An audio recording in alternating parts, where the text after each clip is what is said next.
Hello everyone, my name's Caden and welcome back to more Phoenix Wright Ace Attorney Dual Destinies. Last time we began the game with the first case, beating all of it with a bomb guy, and this time we are currently still trying to gain info on the second case before the trial begins.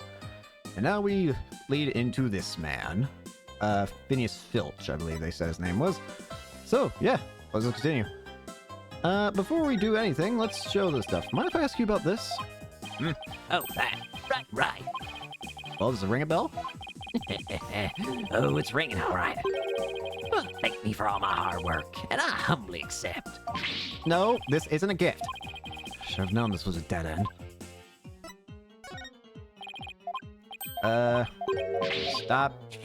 Stop plotting to steal. Gonna start off by seeing if he has anything to say about any of the evidence. What I find interesting so far is they haven't given me the option to just check areas, even if there's no clues there. Like, you know, like being able to examine everything. Like, I did it for the crime scene, but I can't do it for anywhere else yet. As soon as I see that I'm allowed to, then I'll, of course, go back and probably check every area, because I want to see flavor text, too. It's half the fun. The flavor text is.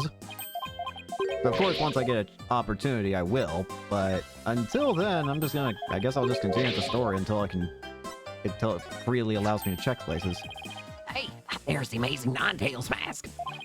You're aiming to sell it, ain't ya? Why, you sneaky little levered. No, I'm not trying to sell it. It could be a key piece of evidence. Ah, too bad. Thought I'd hook you up with this buyer I know. Wait, you want me to sell it? Huh. Obviously, I think the Alderman has to obviously be the Ninetales wrestler. Now, the weirder thing is the white hair inside it. I mean, I honestly would think that... I mean, I would just assume maybe it's part of the bottom part of the mask, but...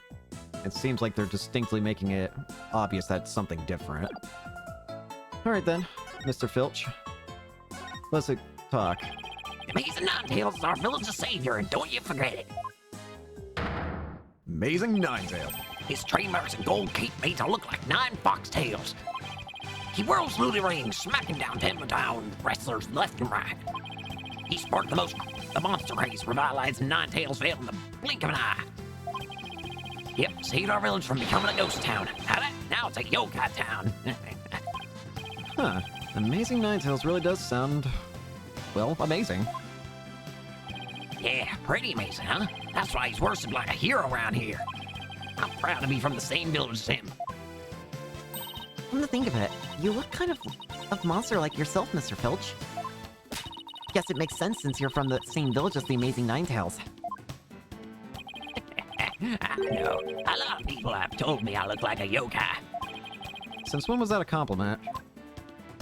Hey? No. Ow! What's the big idea? Check your pocket. Hey, how'd you do that? Hey, for once, you actually didn't steal, you gave. What? Keep it. I got lots more.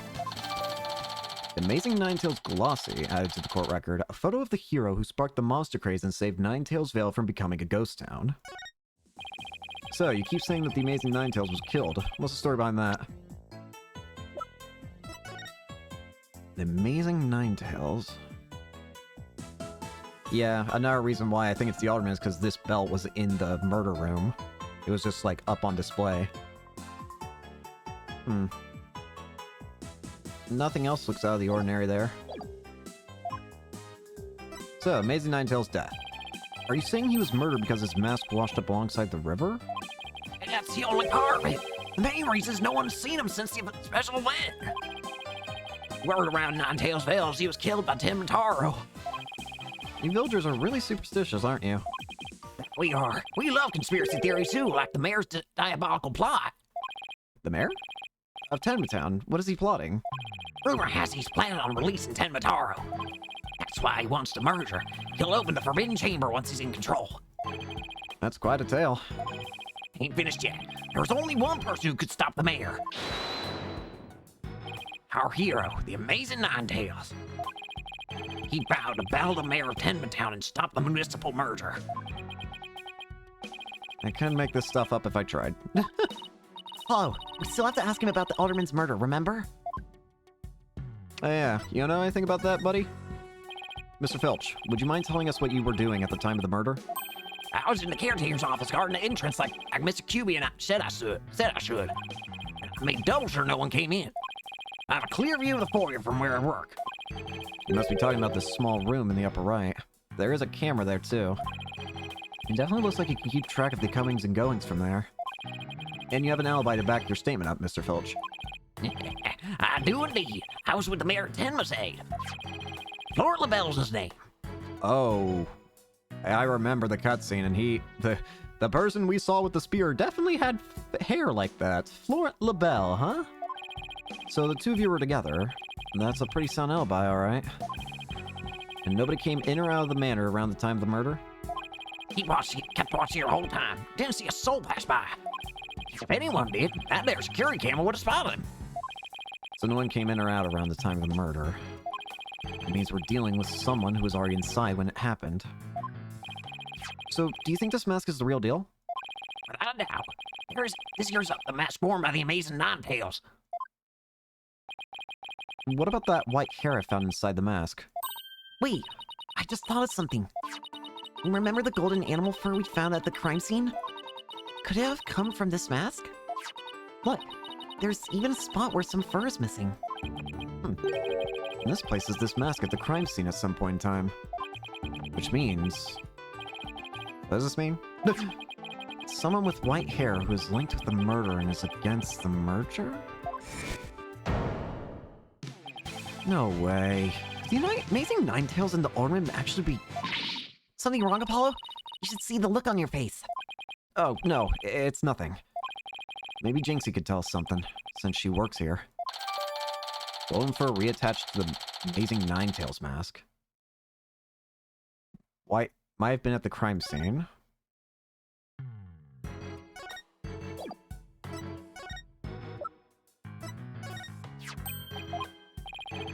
Nope. I was thinking he'd say something different about it now that it's been changed. So now we need to find Jinxie, right? I would assume she might be here? April 17th, Ninetales Ale. Yokai Lane. Oh look, there's Jinxie. Milk, cheese, yogurt, ice cream, and... Sounds like she's out grocery shopping. She must really like dairy products. A charm to make a better milkshake and another to cure my lactose intolerance. Maybe she should just stick to soy milk. Jinxie, hey, it's me. It's the demon lawyer! Ah! Not another warning charm. Apollo? Who is she? Oh, right. This is your first time meeting each other. This is Jinxie, Mayor Tenma's daughter. She was the first to discover the crime scene. Oh, so she's the one who... hello. My name's Athena Sykes.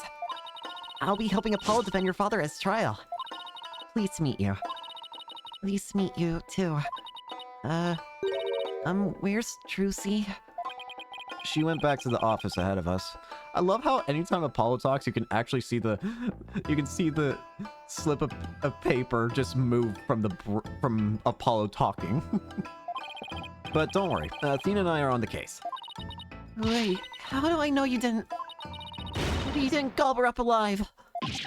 Relax, I didn't eat her. And I wouldn't do such a thing in the first place. Oh, poor little Trucy. I'm about ready for some tears of frustration myself. She's quite an, interesting character, huh, Apollo? Like you're one to talk.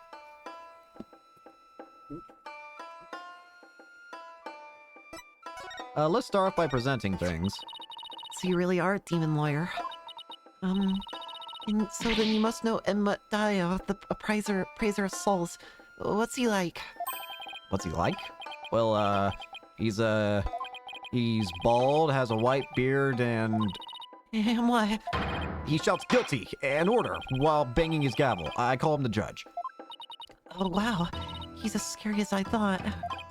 Nah, he's just an old man who's wiser than you might think. They sell those at the village souvenir shop. They really went all out making it look like a real scroll. Oh, wait. This is the same dialogue. If I'm gonna get a new one, I should probably look at these things. Ah, that's the amazing Ninetales. He lives in the mountains right outside the village. He often comes to visit. Really? He doesn't sound very secret or reclusive to me. No, he's not. In fact, he visits the village bathhouse all the time. No way! The amazing Ninetales goes to public bathhouses? Uh-huh. But like a true wrestling legend, he never takes off his mask. He takes baths in his mask? Uh-huh. He also has a towel that says Wrestlers Wanted. If I saw a naked masked guy with a message like that on his cell, I'd run the other way. What about this mask? Wait, Jinxie's a huge fan of the Amazing Ninetales. She'd probably freak out if I showed her this mask without the guy in it. What are you thinking? It would crush her if she figured out her favorite wrestler is dead. Guess I'll spare her the deep grief, although she really could use a reality check. Question mark?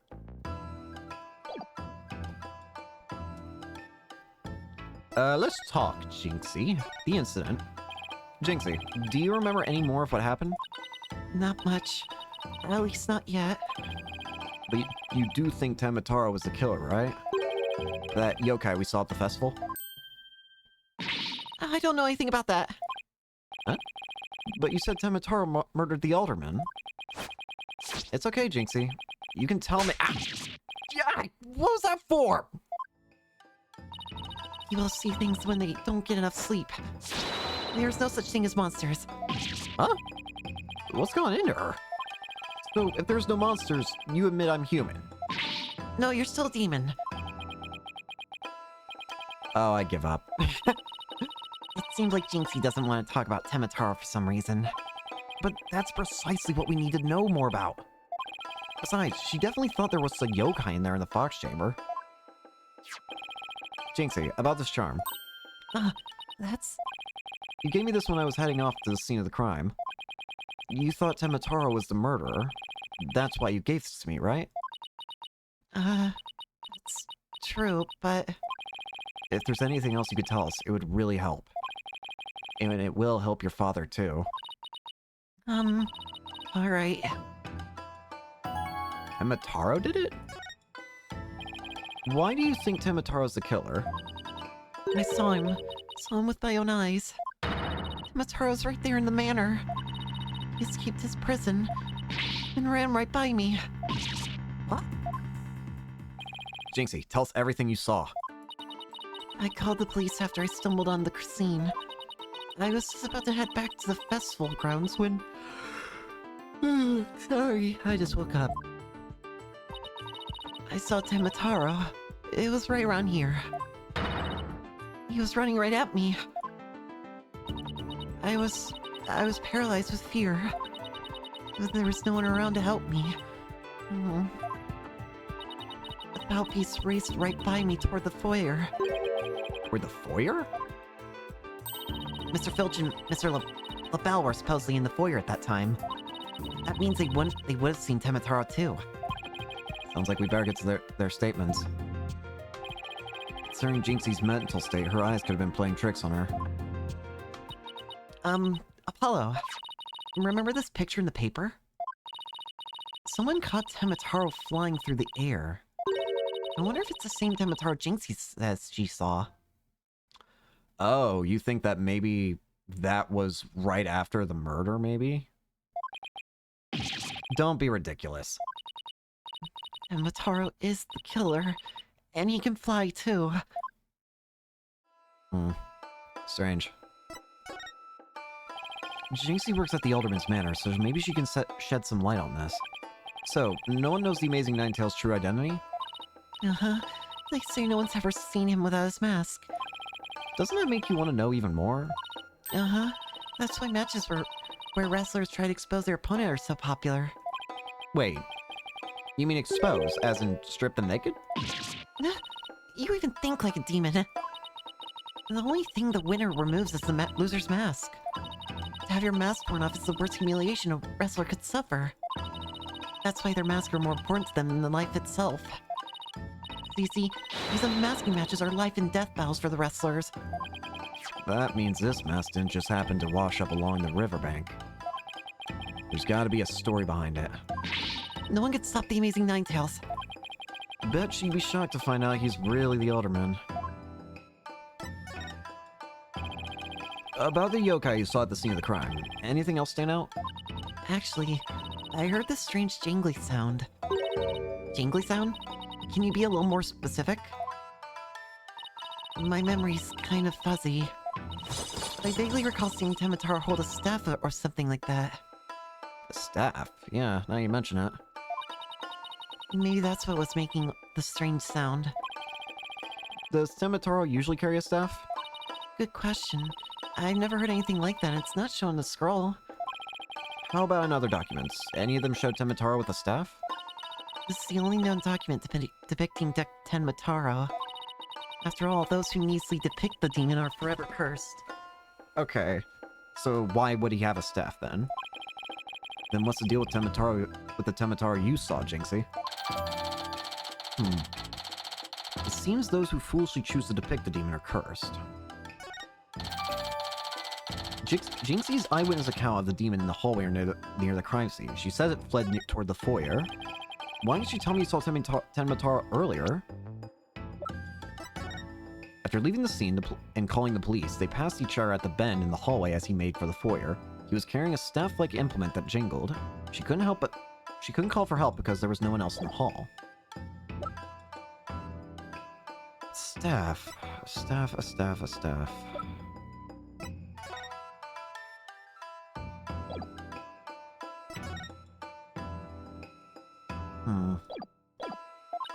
Actually, Mr. LaBelle told me not to tell. Mr. LaBelle? Papa's aide. Oh, right. The other guy who was supposedly in the foyer at the time of the crime. And what exactly did he tell you? Keep the village superstitions in mind. Before you go talking about seeing Tenmataro at the time of the crime. Village superstitions? They say you must not gaze upon Tenmataro, but in the event that you do, look. And then tell anyone what you saw. Tenmataro will claim your soul. And that's something everyone here knows. Sounds like a bunch of baloney to me. Uh-huh. Everyone from babies to the village elders know about it. But I didn't because I'm not from around here. Hey, come to think of it. Huh? Why is everyone hiding their faces? Hey, you there! You mustn't stare at Tenmataro like that! Lower your eyes! He'll steal your soul if you're not careful! Huh? Steal my soul? Seriously? The guy at the special event thing said almost the exact same thing. Hollow, do you think this LaBelle guy actually believes in Tenmataro? I seriously doubt it. He's not even from Ninetails Vale. Then why would he try to keep Jinxie from talking? Good question. I think we better go have a word with him. Time to unmask this monster of a mystery. Last time I saw Mr. LaBelle, he was relaxing in the foyer. Wait now. Next stop, the manor foyer. With any luck, he'll be waiting for us there.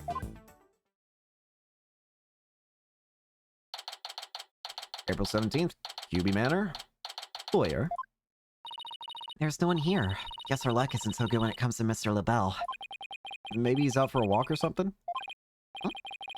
Somebody left something on the sill of the caretaker's office window. Oh, it's a TV program guide. Town Pro Wrestling Howlin' Wolf vs. Pretty Boy Vampire. Blow-by-blow commentary by Timothy. Peekaboo, I found you. Yokai of the Amazon. Join the hunt for Tofu Taro.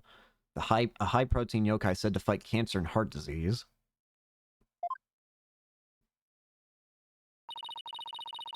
Looks like someone circled a pro wrestling match. It's at 3 o'clock. 3:40 is the time that the paper stated that Tenmataro was seen flying. Yeah.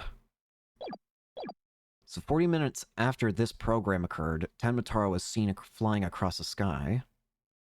But what does that mean? Hey, what do you think you're doing? It's... Oh, Mr. Felch, what can we do for you? I bet she was going to scream monster, which really isn't that much of a stretch. Ain't nothing I need you to do for me. What business you got with my TV listings? Oh no, it just caught my eye. Can I ask if you watched this pro wrestling program today? Yep, it was a match between a couple of ranked amateurs, though.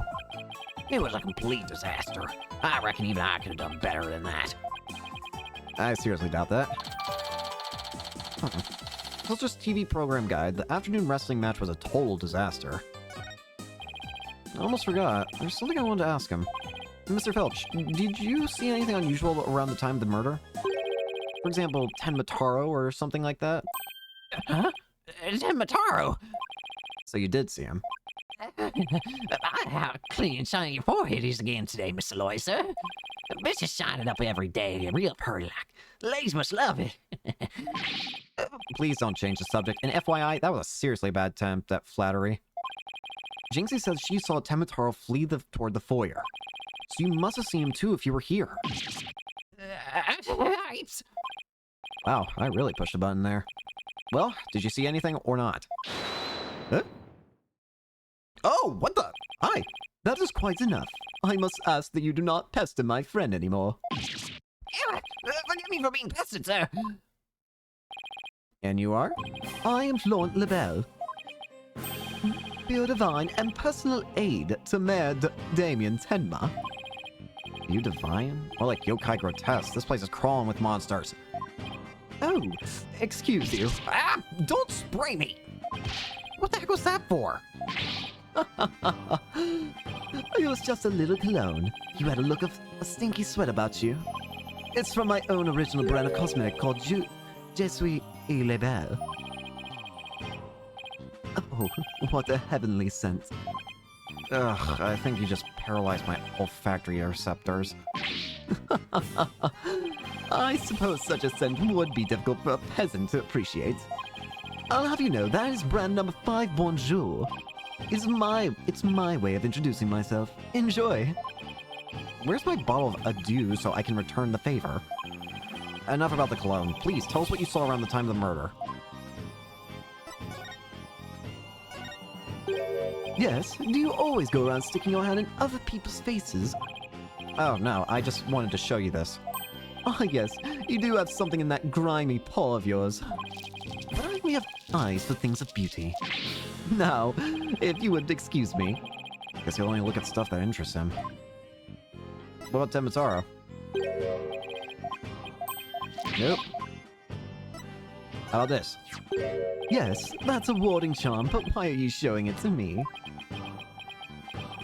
Guess it doesn't work on all monsters. Ah. Shame on you, thinking that would work on me. Ah. You should be honored to be bathed in my beautiful scent, peasant. Ah, now I really wish it would work. What the flower? Stop spraying me with cologne. That's a no-go. What about the diagram? I don't imagine the diagrams, but hey, better safe than sorry. It feels only right, plus it feels easier to do in this game because it doesn't require the whole animation to play out before you can skip the text once you've seen it before. It'll just skip the animation too. That was something I noticed in Apollo Justice. The animation was, anytime that you wanted to skip text, you had to watch the character's animation before you could go to the next line, even if you were skipping dialogue. But it seems like they changed it here to where if you've seen the dialogue before, not only do you skip the text, but you skip majority of the animation as well. There's still like a tiny bit that plays forcibly, but it's mostly cut.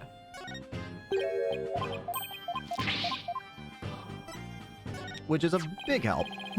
The amazing Ninetales. And what's so amazing about him?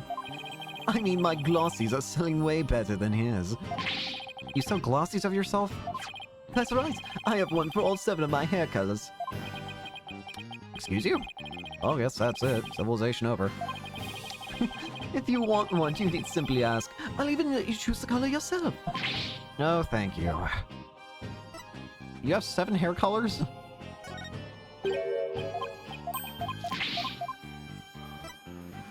But this is the guy that was the murderer in the cutscene at the beginning. So why would you murder him? I mean, now that I think about it, I just realized you murdering the whatchamacallit, the alderman, you're pinning the crime on on the person you're, like, being an aide to. It's a pretty bad egg, but whatever. Keeping Jinxie quiet. I heard you're the one who told Jinxie not to mention that she saw Temitaro. Oh, by the litter. So she told you she saw the demon, did she? Mr. LaBelle, do you mind if I ask whether you believe in the village superstitions?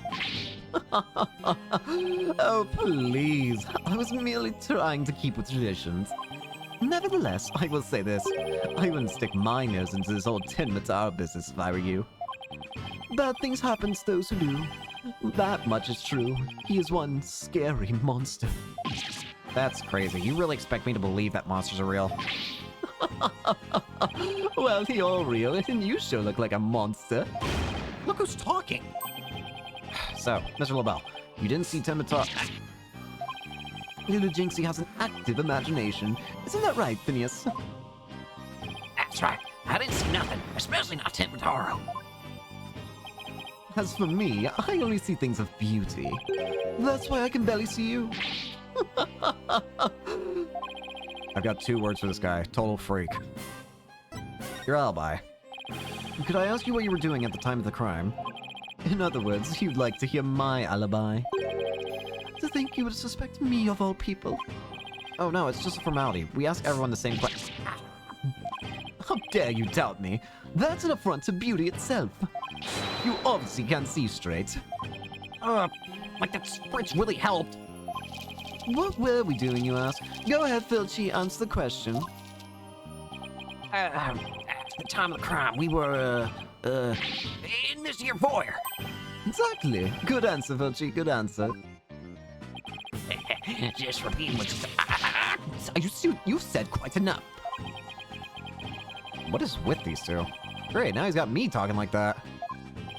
Are we quite through here? I'm a very busy man, you know. Right. Well, thank you for your help. So these two were in the foyer, but didn't see Temitaro. Come along, Filchi. Where are we going? Oh, right. Gotta practice some statements for tomorrow. You're going to dig your own grave with that big mouth of yours someday. What does he mean, practice statements? Now, if you would excuse me, it's time to touch up my makeup. Well, we've seen our killer now. Apollo, I know this sounds strange, but Mr. LaBelle seems unusually preoccupied with Temitaro. Really? How can you tell? Well, it's kind of hard to explain. You see, I can read people's emotions from the tone in their voice. You mean you have good ears? Something like that. People's emotions are expressed in the tone of their voice. And my ears can pick up on even the subtlest of tones for some reason. That's an interesting skill. But what do you mean he's preoccupied with Temitaro? I'm not exactly sure, but it was like he was obsessed with the thought of Temitaro. Interesting. It did show that... I'm assuming that whatever the reason that he killed the Alderman was because of whatever is actually inside the door that seals Temitaro. Because he removed the seal he removed, like, the paper seal. He was opening the door for Temitaro. Now, obviously, it wasn't a monster in there, but the question is, what was in there? It was something important enough to where he would kill the Alderman for it and pin the blame on his, person he worked for. But again, the question falls to what was actually inside. What would he gain out of freeing the quote-unquote Temitaro? That's what I picked up from his voice anyway. Everywhere returns, Temitaro this, Temitaro that. We should go talk to the mayor, too. Sounds like a plan. We need to get to the bottom of this, of that rumor about him wanting to release Temitaro. April 17th, Detention Center. Visitors room. Something wrong, Apollo? Where's your enthusiasm go? What am I doing asking the mayor if he has ever thought about releasing Temitaro? At best, he'll think I'm an idiot. At worst... Oh, he's here. Hi. It's so nice to finally meet you. I'm Mr. Justice's partner, Athena Sykes. I'm looking forward to working with you, Mr. Taro. Oh, yes. I look forward to working with you too. Oh, Glad he didn't mind Athena calling him by a completely wrong name. Oh, he's just as kind and gentle looking as I imagined. Lucky for you, after that blunder you just made. There was something I wanted to talk to you about. There are rumors going around about how you want to or did set Temitaro free. What utter nonsense! Yes! They always assume the worst of me because of the way I look. But those rumors don't have a shred of truth, I tell you. A little touchy about this appearance, isn't he? What he really needs to work on are his people skills. Anything? Thank you for agreeing to defend me. Oh, no thanks required. Just doing my job. Oh, wait, he's already said this before. Let's see about the new stuff, though. What about this? I want to show you this. I've already seen this. Jinxie. Maybe talking about his daughter is not the best idea.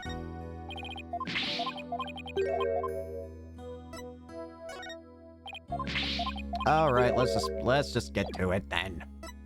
Alright, Temitaro's revival. So rumor has it that you want to push the merger through in order to release Temitaro. Of course, that's a bunch of baloney, isn't it? Sorry if I offended you. So that's the talk of it around town, is it? I can see how that would make you angry. What if Jinxie's schoolmates start teasing her about this? Huh? We must break out of here, what? Her tormentors must be taught a lesson. No, wait! First we have to get you a non-guilty verdict. Don't try to stop me. This is about a father's duty to his darling daughter. Hold tight, sweet Jinxie. Daddy's coming to save you. Relax! We'll look for your daughter until you can get it free. Is that so? You don't need me to go straighten things out myself? Ooh, boy. They'd probably call in a SWAT team if you showed up at her school. Oh, right. I ought to ask about the reason behind the merger. So, why? It seems like you were rather forceful in pushing for the municipal merger. Did you really want Ninetales Vale that badly? Yes, well, it's quite an attractive prize in terms of tourism. Oh! What? Wait. Am I feeling what I think I'm feeling? Huh. Well. You're not being, something's worrying you, Mr. Mayor. Sure, I played a bit of hardball, but only when I deemed it necessary. I knew it. My bracelet's reacting. What is it, Paul? Maritima may not be telling the whole truth. Really? How can you tell? People invariably tense up when they lie. That's where my bracelet here comes in. I can sense when the person I'm talking to is feeling tense. Because it begins to feel tight on my arm. No way! You can do that? Wait, so you believe me? Just like that? Sure. Each of us has our own special gifts. Oh yeah, Athena's a gift too, her special sense of hearing. Still, what do you think the mayor's lying about? I don't know, but it's our job to find out. It's been a while since my bracelet last reacted like this. Let's see if I still remember how to do this. First, I touch my bracelet. Right, now let's give it a whirl. Let's find out, what exactly are you hiding, Mayor? What is this Yes, I remember this feeling of intense concentration. This is interesting, though. This is the first time that we're using the bracelet outside of a courtroom. Normally, whenever we use Apollo's bracelet, it's always in the courtroom. This is the first time we're doing it during the investigation. The ability to see the smallest twitch, the slightest frown that no one else can see. Now, Mayor Tenma was lying somewhere in that statement he just made. When he lied, a certain habit made itself clear just under his right eye. Oh, thanks for telling me, game. I just have to shift my viewpoint up and focus on that area. Aha! Alright, I've got him now. His nervous tell should appear when he's trying to pull the wool over my eyes. I gotta pour over every word he says and wait for it to appear. When it does, I'll perceive it. It's quite an attractive prize.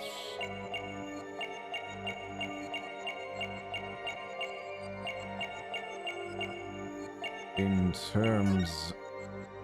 Gotcha! So, why is your eye twitching, sir? Mr. Mayor, please, you can trust us with the truth. The truth? I don't understand. When you mentioned tourism, the bottom of your right eye started twitching. What nonsense is this? So what if it did? Please, tell us more about your merger bid. What more is there to tell? Why were you really seeking to merge with Ninetales Vale? I already told you. Tourism. The monster craze really revitalized the village, making it quite the prize. You really don't trust us, do you? What are you talking about? The village has been hot property ever since the monster craze started, has it not? I think you've yet to realize that what you're saying contradicts the facts. You say that the monster craze really revitalized Ninetales Vale, so you felt it would be an attractive prize for its tourism, but that would contradict this. The real reason for its popularity growth.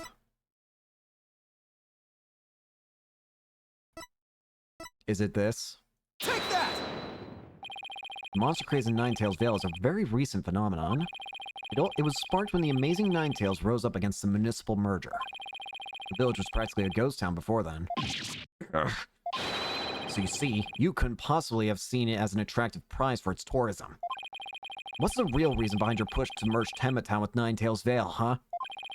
Well,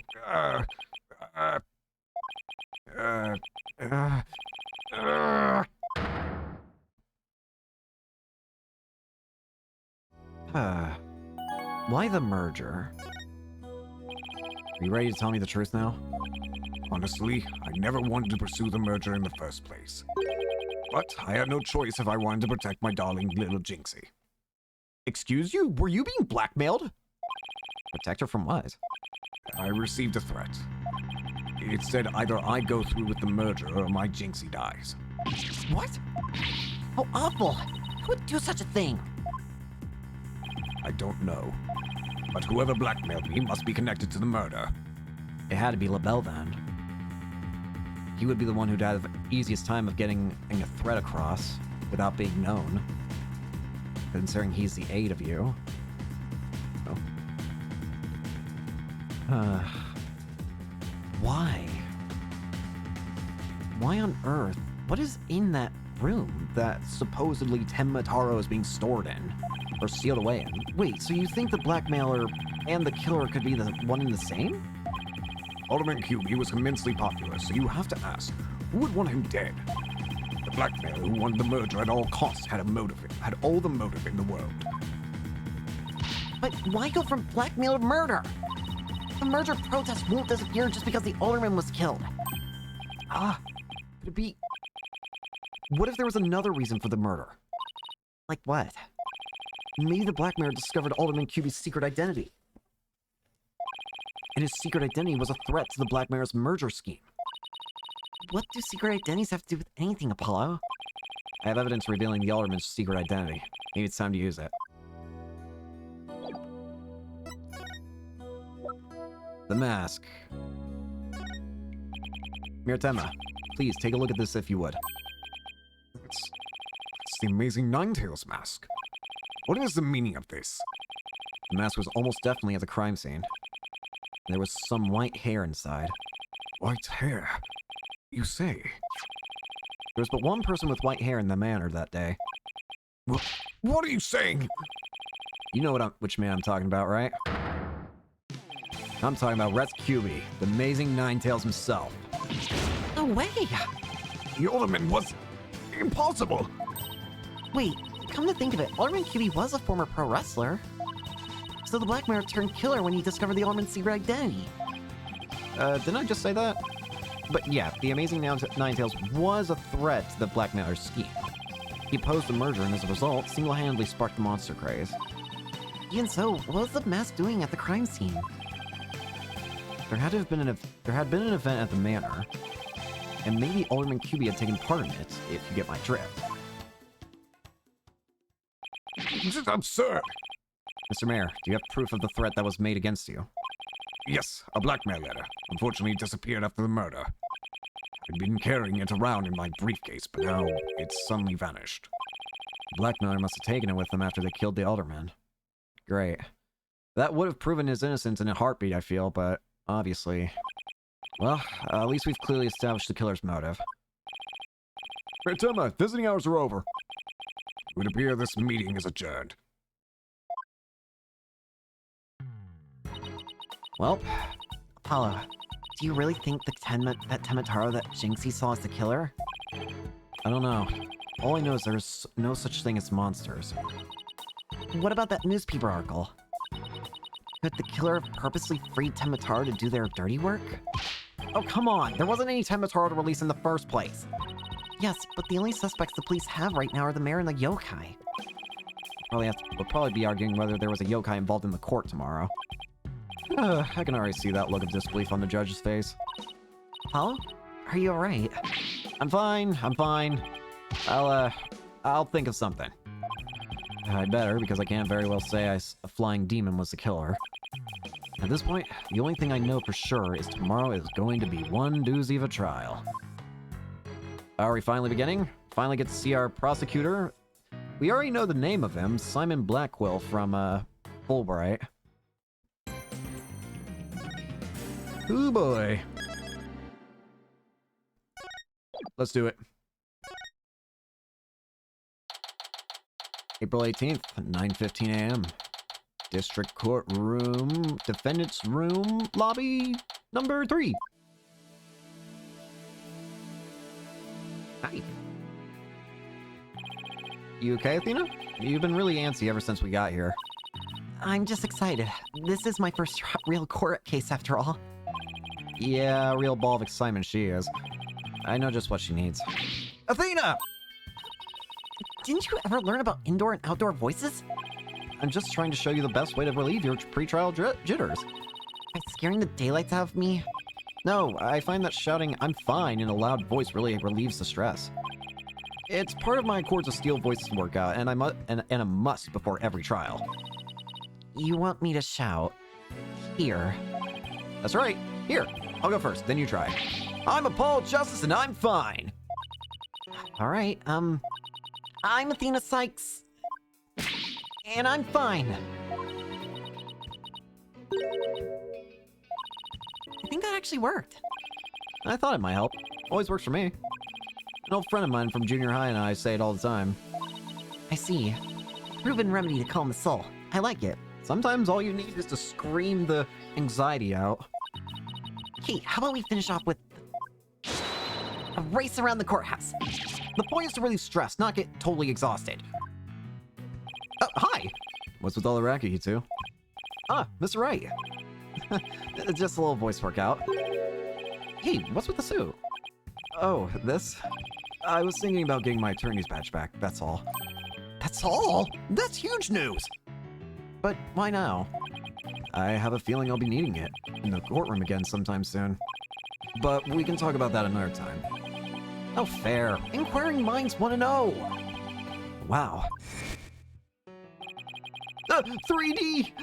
3D homeless Phoenix. I'm so used to seeing him in his usual laid-back clothes.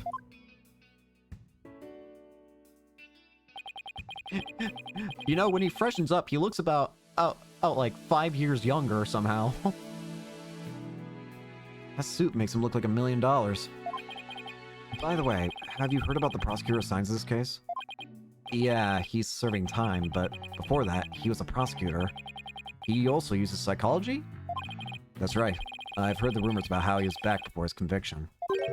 Using the power of suggestion, he could make even the most stalwart defense confess. Psychology in the courtroom. Been hearing a lot about that lately. So, he must be a pretty scary guy, considering he's a prison inmate and all. So they say. They also say he'll cut you down if you talk too much. I knew he was gonna be bad news! It's probably just hyperbole. At least I hope for your sake. Wait, so is it true or not? Let's just say you should be concise and choose your words carefully. If you'd like to keep that head of yours attached to the rest of your body, that is. They're tone down my Chords of Steel too. So, are you all ready? Might be a good idea to check the court record again before stepping into the ring. I think I'm good. Right, Mr. Wright. But I'm fine! I'll be watching from the gallery. Good luck. Thanks. Okay, let's do this. Odds of pulling this off are ridiculously low. That's nothing new. Believe in our client, seek the truth. That's all we can do. Hang in there, Mayor Tenma. Here comes justice. Here comes justice. April 18th, 9:30 a.m. District courtroom number 4. Yippee! Court is now in session. All rise. Court is now in session for the trial of Damien Tenma. Apollo Justice, defense team leader, is ready, Your Honor. I'd know that big booming voice anywhere. As chipper as ever, eh, Mr. Justice? But who's the young lady next to you? I'm Athena Sykes, Mr. Justice's junior partner in Fresh Out of Law School. Well now, full of beans too, huh? Excellent. Makes an old man feel young again. It's nice to have some fresh blood in the courtroom. Now for the prosecution. They don't exist. It appears the prosecution is not ready yet. Hi, I'm here. Never fear, for I shall explain. It's just a minor procedural complication, Your Honor. The prosecutor for this case is being escorted from prison as we speak. Prison? Oh, yes, of course. I almost forgot that he is currently serving time. Simon Blackwell. Oh, there he is. They said Twisted Samurai? Yep, Prosecutor Blackwell's an inmate. Ooh, boy. Twisted Samurai. Ooh, boy. Blood.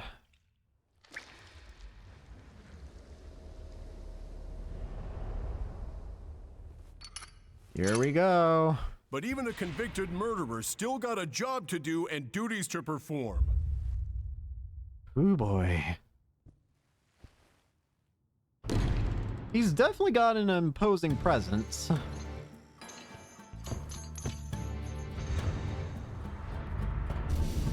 Alright, let's do this. Simon Blackwell. Could you look at me? Hi.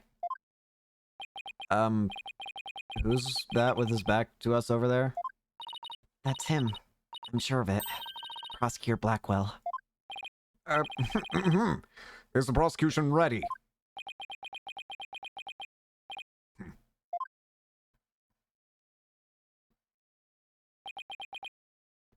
Enough jabbering. Get on with it already. Of course, forgive me. Why are all the people related to this case so scary? Very well, Prosecutor Blackwell. Your opening statement, if you please. He's angry. What's the matter? He is very smug. Must we continue to fritter away time like this? It is all right there in the indictment. An opening statement would be pointless. But pointless? Oh, well... It looks like the cat, or in this case the prosecutor, has the judge's tongue. But we need an opening statement as an overview of the case at hand. Well, then your baldness. If it's so very important, why don't you do the honors? Who? Me? There's a term for people who whine and fuss about how they need silly, useless things. And then decide they no longer want them. Once they're there, it's theirs. A selfish old fool. Huh? Wait, was that the prosecutor's opening statement? I don't know. Also, what do you have in your mouth? It looks like a feather. Old dotards such as you are a plague upon the young. I pity your poor grandchildren. Or was it great-grandchildren? All these years, I thought the opening statement was the prosecutor's job. But I suppose I could give it a try. It might be a nice change of pace. What? He actually fell for that! That must have been the power suggestion Mr. Wright was talking about. The opening statement, huh? Let's see here. The victim was one Rex Cuby, alderman of Nine Tails Vale. And Lieutenant Damien Tenma, mayor of Tenmatown, is accused of his murder. Why, pray tell, was the mayor arrested? His prints were on the murder weapon. Plus, he had a motive, the elimination of the biggest roadblock in the municipal merger. The caretaker and the secretary, other than other potential suspects, both have alibis. And his daughter, who was also in the vicinity at the time of the indictment, has no motive. So, in a nutshell, I'd have to say the charges against the defendant are incontrovertible. Bravo, your boldness. Your years of experience shine bright like your head. Flattery will get you everywhere. He's playing Simon Says with the judge. Yeah, I can tell. Moving right along now, let's hear from our first witness for today, Detective Fulbright. Oh, hi. Witness, please state your name and occupation. I am the detective assigned to this case. Bobby Fulbright. Oh, and I'll also be keeping tabs on all Blackwell there. I also heard you would provide protection if it ever came to that.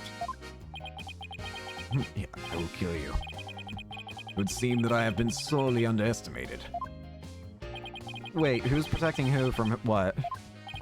Still, I truly believe anyone can turn their life around, even old Blackwell here. Fulbright, save your platitudes for funerals. Get on with your statement. That's the spirit. Justice must be swift and true. I see it in your eyes. There is hope for your rehabilitation and return to society. I will never give up on you. Prosecutor Blackwell doesn't seem to intimidate Detective Fulbright. Well, you know what they say, ignorance is bliss.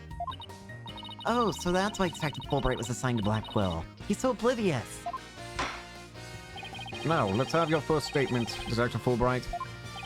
You got it, but first I'd like to say to the defense that justice will ultimately prevail. Well, I kind of agree with you there. It just might not happen in the way that you think. About the murder. Alderman QB was murdered with a spear that had been on the wall.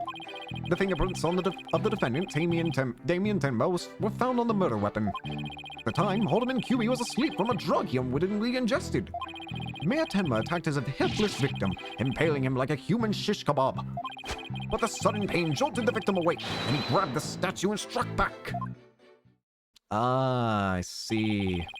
Alderman QB had been slipped some kind of sleep-inducing drug? That's right. The accused was scared because the alderman was a former pro wrestler. So he slipped him a drug to make sure he'd be out cold and defenseless. Here's the autopsy report to prove it. QB's autopsy report adds to the court record. Cause of death, stabbed by spear. Estimated time of death was around 3:20 p.m. The victim had been in a drug-induced slumber. Okay, that actually... Okay, now that I got that, I want to look at all the court stuff. So, let's go over all the times we know of. 3 o'clock. Starting at 3 o'clock, there was a program going on. The Tenma Town versus Pro Wrestling Howlin' Wolf versus Pretty Boy Vampire. A blow-by-blow commentary by Timothy Twilight. 8. Next up, we have QB's autopsy report, which we know occurs at 3:20 p.m. His death is around 3:20 p.m. Afterwards, this paper shows that around 3:40, Tenma Taro was seen flying from the sky. Interesting. As to what that means, I don't know. But it does mean something? Question mark? That sounds almost superhuman. I didn't even read the previous dialogue, I just realized. Whoopsie. That sounds almost superhuman. And the victim had managed to attack his attacker despite being impaled by a spear. That sounds almost superhuman. Is it even possible? Well, he was a former pro wrestler after all. That spear was probably nothing more than a mosquito bite to him. Objection! Not so fast. Don't try to brush it all off by saying the alderman had been a pro wrestler. Do you really expect us to believe he could fight back after being skewered by a spear? Never heard of the incredible feats of which man is capable of in a pinch, have you? Like the samurai of yore, wrestlers can battle through intense pain. It sharpens their senses.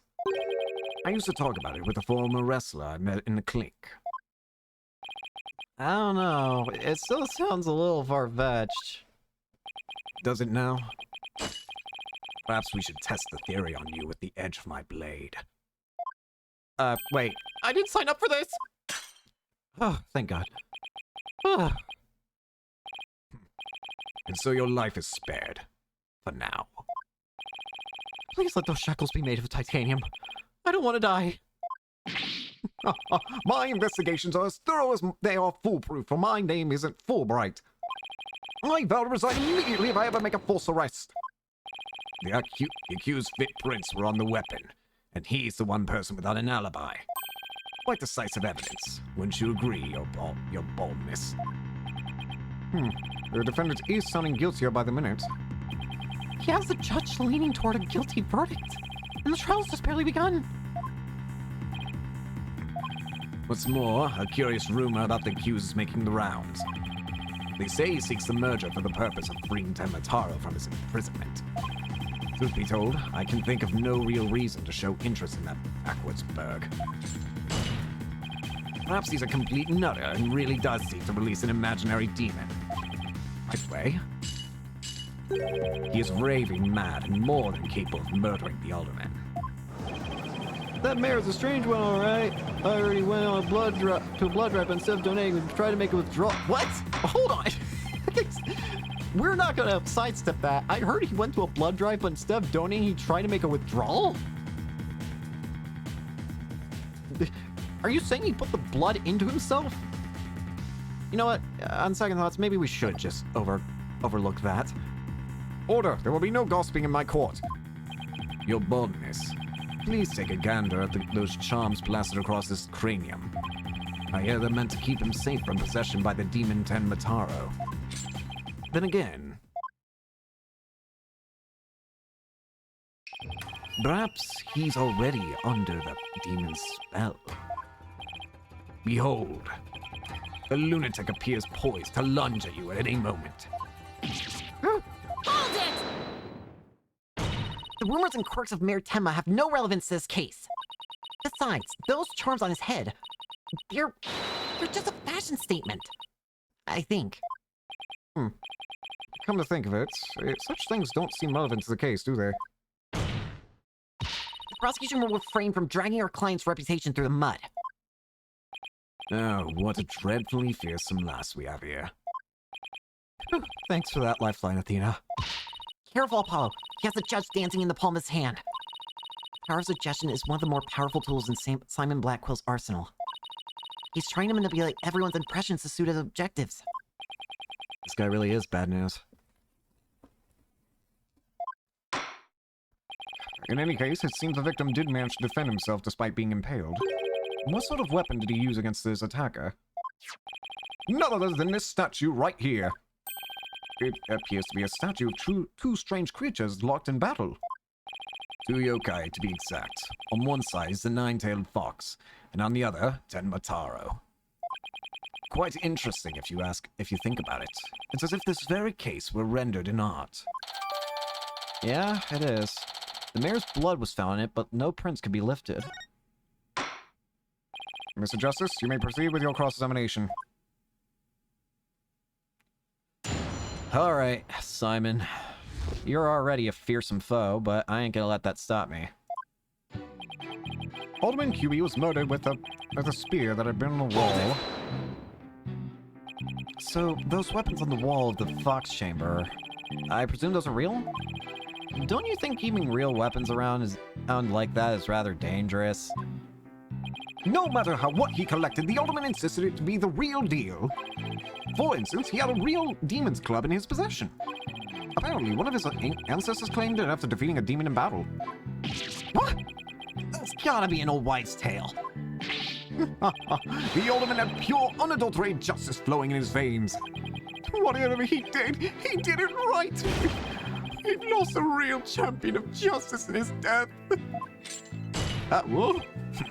Nothing but claptrap and balderdash, if you ask me. Now stop your bleeding and tell us about the weapon. Your wish is my command. Also, I don't really want to die.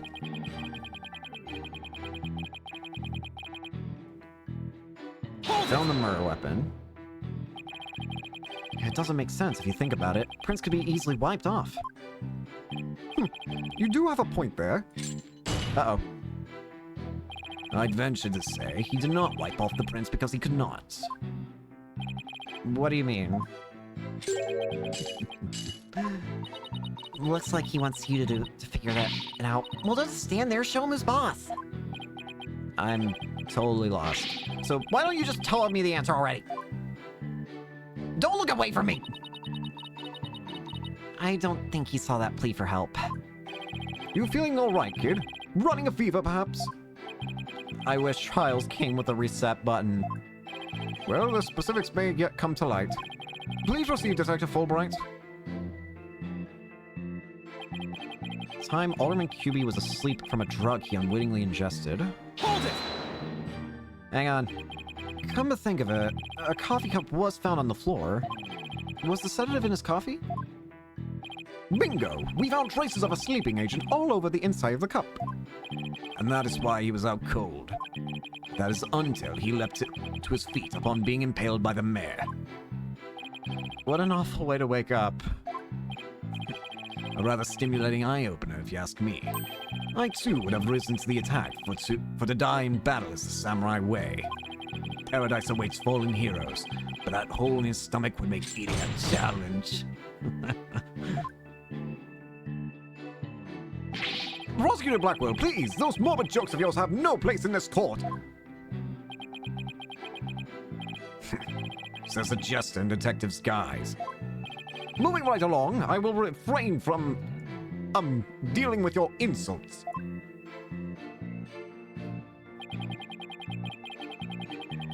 Mitsuma attacked his helpless victim, impaling him like a human shish kebab. Not exactly the way I would put it during a court trial, but whatever. So, the alderman was drugged because he was really strong. Did you see those rock-hard muscles of his? I'm surprised the spear even managed to pierce that armor-like musculature. I admit, I'm completely jealous of that righteous body of his. Well, he did look pretty buff, even in that suit he had on. Quite a difference when compared with a yellow belly like you. Yellow belly? Who even says that anymore? What time period are you stuck in? Yeah, and the color's all wrong too. Oh, I know, how about squishy red tomato? I move to strike both of your comments from the record. Mr. Justice, character is not the issue here.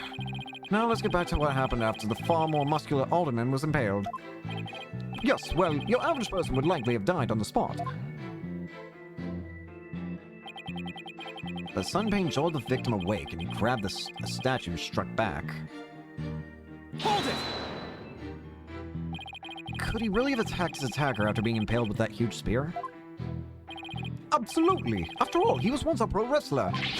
The injustice of being drugged, this spear was answered with a righteous counterattack. But does being a former pro wrestler make him superhuman? Absolutely. After all, he was one of the good guys, like a superhero on the side of justice. Even though he was retired, he could still don his superhero guise in times of need. Objection! You need to lay off the comic books, detective. We're talking about real life here. Setting aside the half-wits and flights of fancy, the fact is this. The court-ordered post-mortem conclude the victim moved after his skewering. So he found the strength somehow to attack his attacker, huh? Detective Fulbright's testimony sounds all airtight. No wonder he's so confident. No, he only thinks it's airtight. It's up to us to poke some holes in it. That part about the alderman fighting back sounds like a big hole waiting to be poked.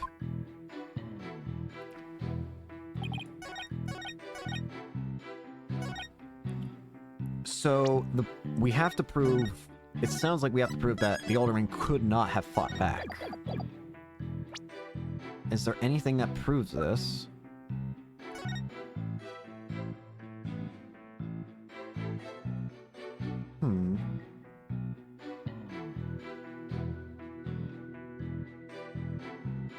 You know, maybe I do realize what it is. Objection! Never mind, I don't. The angle I was going for is that looked like a lot of blood in his heart. Wait, hang on.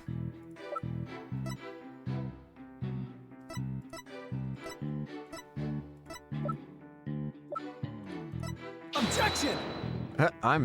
Maybe it's the morning. Maybe it's because it's the morning, but I am failing.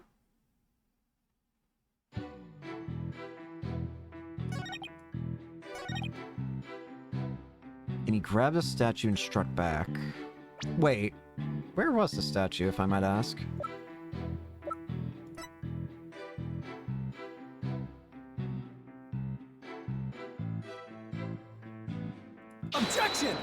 Wait a minute. Did the alderman really strike the mayor? What? Are you questioning my sense of justice? Your so-called justice needs to find itself a pair of legs to stand on.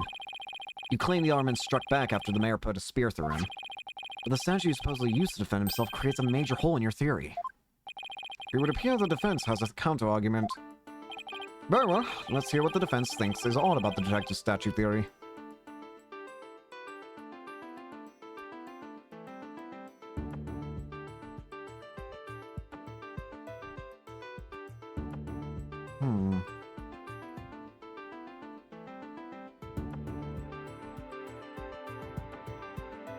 Wait, I think I see the problem. Hold on. I need a picture.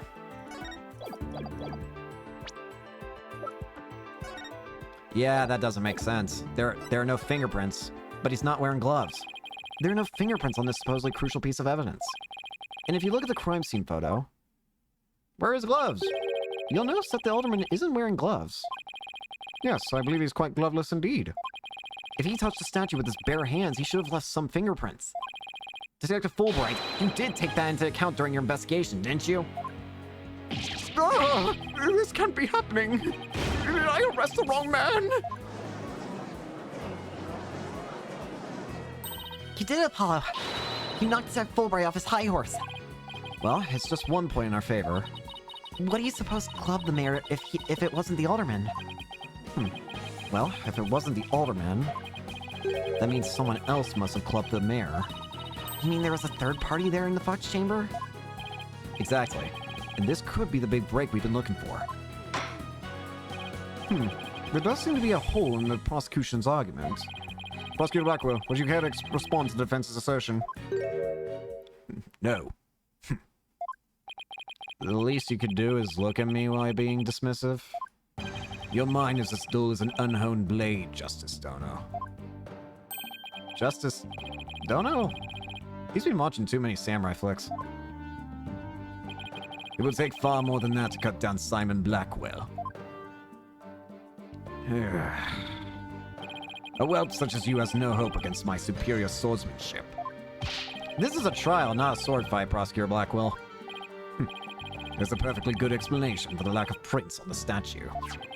You might recall this blood-stained cloth found at the scene of the crime.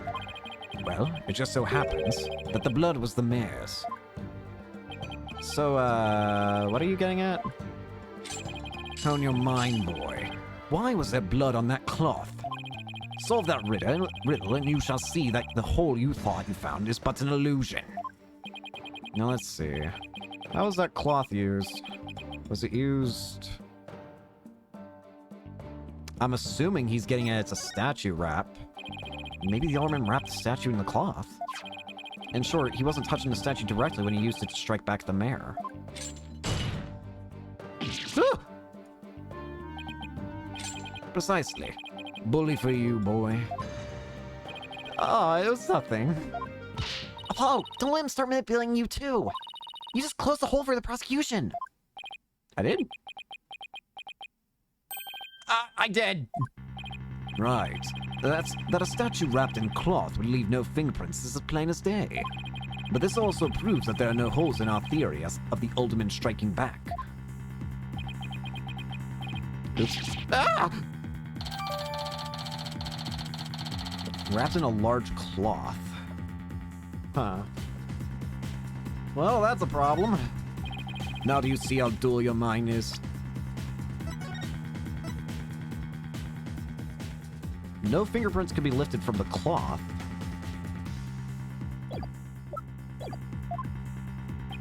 I'll make sure to sharpen it next time. A particularly frightening inmate once told me that. He always tenderly honed his blades before he went to work, like the samurai of yore. The samurai? This sounds more like a homicidal maniac to me. Actually, he was working in the prison kitchen at the time. Wait, so the inmate was a murdering samurai prison chef? How many times have you eaten people? It may have been once. It would seem that the victim and his killer were the only ones there after all. I was kind of attached to that whole Now what? Apollo, I just thought of something. If they didn't find anyone's fingerprints on the statue, who's to say someone other than the alderman didn't hit the mayor with it? Why didn't I think of that? Anybody could have not left prints on it. Then who, pray tell, struck the mayor with the statue? Please, illuminate us with your wisdom, young lady. There's only one answer. The real killer. Prove the existence of this real killer, then. What evidence have you? I'll give you evidence, all right. Athena, are you sure about this? To borrow your words, Apollo, I'm fine. See, look at this. Black feathers and tracks, allegedly from a yokai, were found at the scene. I believe they're from the third party who struck the mayor with that statue. Is the defense actually suggesting some sort of monster killed that alderman? That's exactly what I'm suggesting. Objection! No, Athena, you just lost what little credibility we had left. Sorry. Yes, I got carried away. Mr. Justice, we've no time to deal with objections between members of the defense. Sorry, Your Honor. It's just this kid's still, well, a kid. Ouch. You meanie! I'm reporting this to Mr. Wright. So, is this court to believe the feathers and tracks are from a yokai, as you put it? No, Your Honor. I believe they are a fabrication. The real killer wants to believe some sort of monster murdered the alderman. Interesting. And why do you suppose the killer would do that? Why indeed? Mr. Justice, you seem as new to this as your partner is. Ouch. This I'm not reporting to Mr. Wright. Boy, Fulbright. Explains his boldness what these brats are missing. You know, the who and why behind these feathers and tracks. What? You mean you can explain all that? Our investigative prowess is without equal. I'm starting to think I chose the wrong profession. Well, very well. Let's hear about these so-called yokai feathers. And tracks. And things. And whatnots. And baubles. Feathers and tracks. This entire case centers on one man's attempt to crush opposition to the municipal merger. Mayor Timmer panicked when the amazing Ninetales helped embolden the protester. So he stoked the villagers' fears by fabricating a monster. The strange feathers and tracks he planned made it look like a yokai was the killer. Those feathers and tracks stoked the villagers' fears. Absolutely. He knew exactly how to prey on other superstitious minds. Those feathers only gave weight to the idea that the alderman was slain by a demon. The accursed demon Tenmataro, that is. Who? Tenmataro, the legendary demon locked away in the village's forbidden chamber. From a young age, the villagers are taught to fear the great black-feathered demon. And thus they were blinded to other, more plausible explanations. Hold it! Hold on for a second. Before we start letting our imaginations run wild, isn't there someone else that could be considered a suspect? Mr. Justice, please explain yourself. On the day of the incident, there was a special event held at QB Manor. And as part of this event, there was someone dressed in the likeness of Tenmataro. Obviously, this person is a much more likely suspect than any legendary demon. Objection! Dullard, you're playing right into the killer's mind games. What? Listen here. The feathers and the tracks were merely red herrings. The villagers believe the murder to be the work of the real Tenmataro. However, the police believe that the person in the Tenmataro suit is the killer. The defendant sought to sow this confusion in order to deflect blame away from himself. However, he was knocked unconscious by the aldermen. And thus our mentally deficient mayor was caught red-handed at the scene of the crime. Objection! Do you honestly believe Mayor Tenma would do something so stupid? Objection! The evidence speaks for itself. Fulbright. Right, it was the mayor's last-ditch effort to stop the opposition before things got crazy. The amazing Ninetales was fueling both the yokai craze and the anti-merger movement. Plus, he's one of the better-known masked wrestlers and a hometown favorite. That's why the mayor panicked and set out on the path of injustice. But do the people of Ninetales really believe a yokai is behind this crime? Yokai sightings are an everyday event there, so I wouldn't be surprised if they did. I must say, a crime that preys upon innocent, impressionable minds. Just so, a particularly silver-tongued inmate once had the following words for me. The innocent of heart are the easiest prey. You don't say. Was this inmate a con artist? No.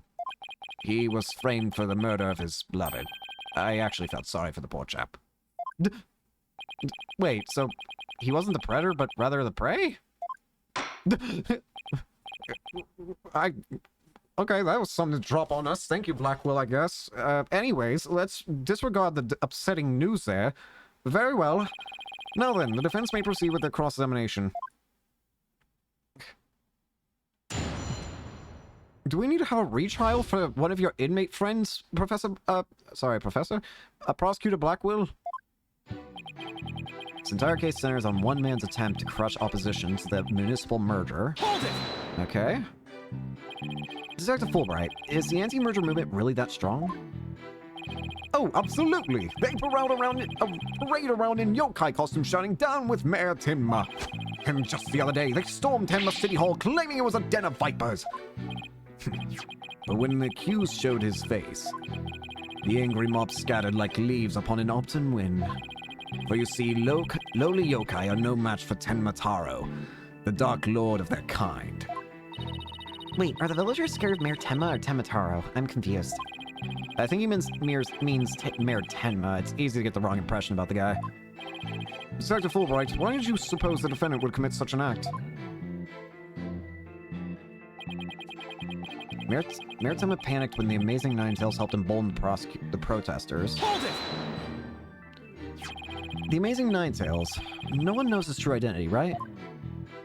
That's right. And he was a lone wolf, or in other words, he didn't belong into a wrestling federation. He appeared like a shooting star, defeating one Tenma Town wrestler after another. And before anyone knew it, he was champion. Like the samurai of yore, surrounded thick with enemies, he cut them down one by one. It was a complete and utter loss of face for Tenma Town Pro Wrestling. He was amazing. If ever there was a real superhero, it would be him. I dream of becoming a true champion of justice like him, someday. I bet Detective Fulbright would be a great pro wrestler. He could even team up with Prosecutor Blackwell. A police detective and a prisoner in chains. You know, I think people would actually pay to see that. I know I would. So you do understand the greatness that is the Amazing Ninetales. I take offense to being paired with this fool. Hold it! Did the murder and yokai evidence really stoke the villagers' fears? Absolutely. It had an immediate effect. The presumed return of the dreaded Tenma Taro has them shaking in their boots. Oh my, is it really that bad? That superstitious lot is as if Jack the Ripper had been set loose in their village. The mere thought of that demon lurking about is enough to spark a mass exodus. I see. That's a very persuasive argument. The mere thought of his honor buying into Simon the Psycho Slasher's words makes me want to spark my own exodus out of the courtroom right about now. So you see, there can be only one reason why anyone would plant those feathers and tracks.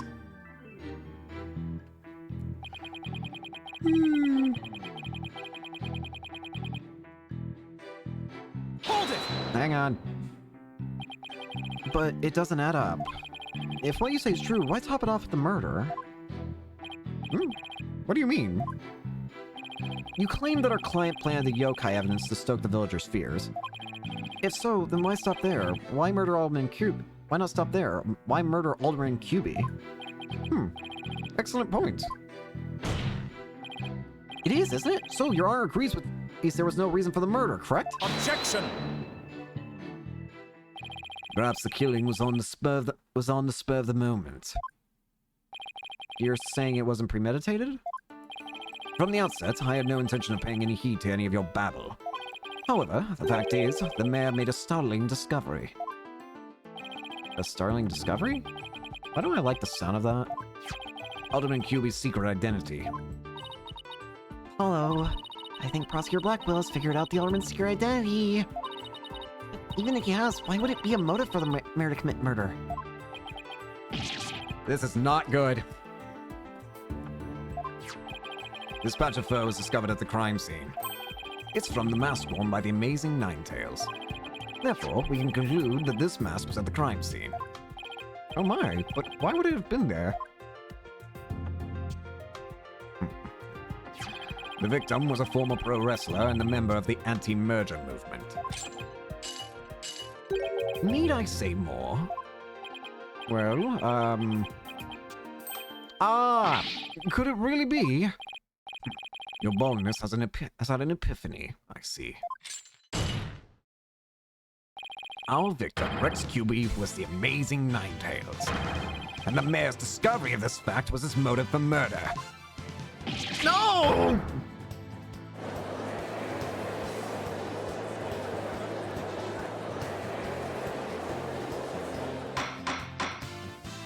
Order, order! What a shocking development. A motive clearer than crystal. Oh, clear. What do we do now, Apollo? I didn't think they tied the Alderman's secret identity to the mayor's motive for murder. At last we've reached my real point. Why did the Alderman have to forge a secret identity? Does it not pique your interest, your baldness? I admit, it does. It is odd that he had to create this other persona, just to secretly participate in the anti-merger movement. Very astute of you, your baldness. Right, now take a look at this. If you value your dearest life, you will merge Ninetailsville with Tenma. Do not tell anyone about it. This blackmail letter was found in Alderman QB's pocket. What?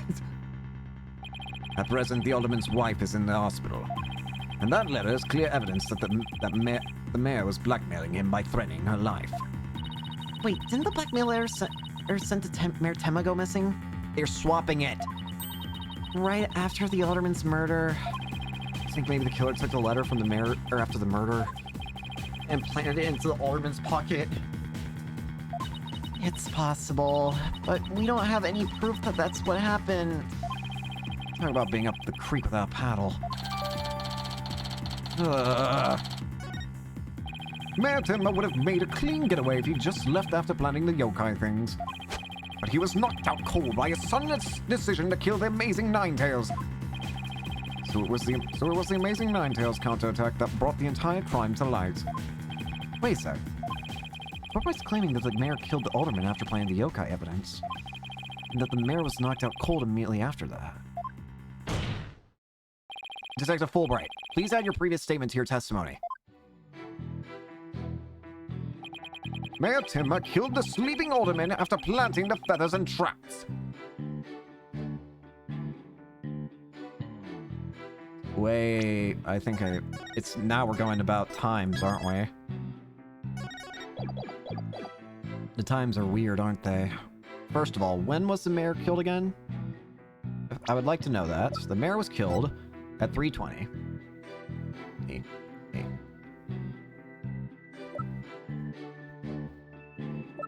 And yet, it was discovered at... Wait, what was 3 o'clock? Something was at 3 o'clock, right?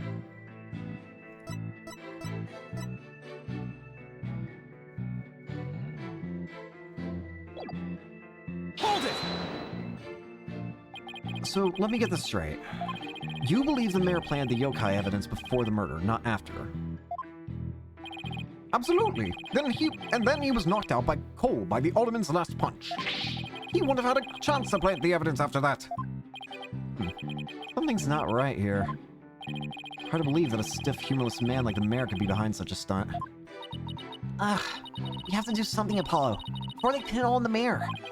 We're gonna need to prove that Mayor Temma didn't plant that yokai stuff. How are we supposed to do that? Wait. I want to see something. I might.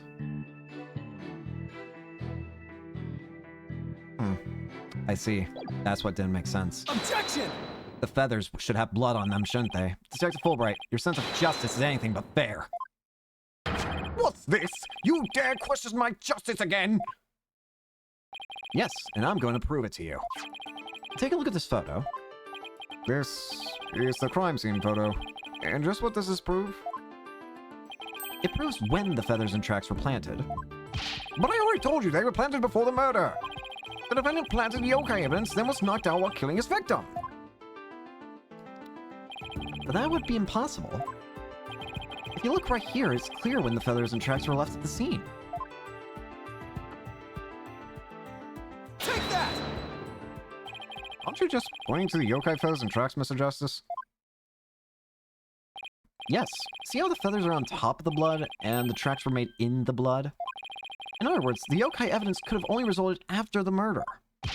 Then the man must have planted the evidence after killing the alderman. But you said it yourself. The mayor had been knocked unconscious thereafter. There would have been no time for him to plant any evidence at all. Therefore, there must have been someone else besides the mayor and the alderman at the crime scene. Ah! There must be some mistake!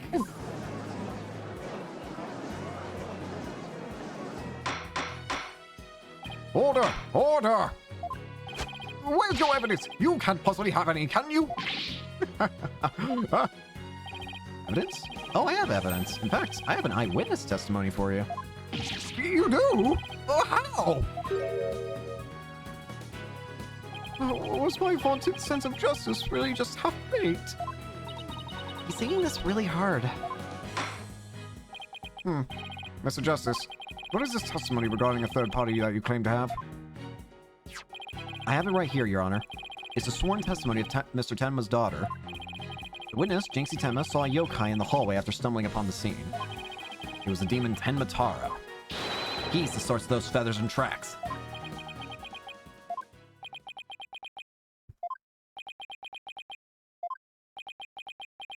Can someone say something? Will somebody please say something? The defense will explain to the court exactly what he means. You dare to mock this court and injustice itself? You're unfit to bear your name, boy! Your boldness, it appears our defense attorney here is delirious from exhaustion. Hold it!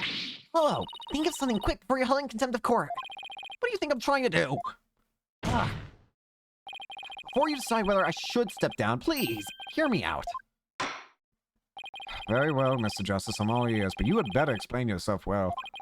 What was this yokai you were talking about? It's all in the statement here. Jinxie Tenma asserts that she saw Tenma Taro after she discovered the crime scene and called the police. She came around a corner in the hall. It was around here that she saw Tenma Taro fleeing toward the foyer. The defense asserts that whoever was impersonating this monster is the one who left those feathers and tracks behind, unintentionally or otherwise. What? How incredibly unjust! Why haven't I heard about this before? Are you enjoying? Defense is brilliant, so the mayor isn't the killer? As it all said, the prosecutor is a convicted felon after all. Hello, momentum has shifted in our favor. Enjoying old Destinies so far? I like it a lot. It's been very nice. Good. Now let's keep it that way. Objection! Uh-oh. It's not staying like that.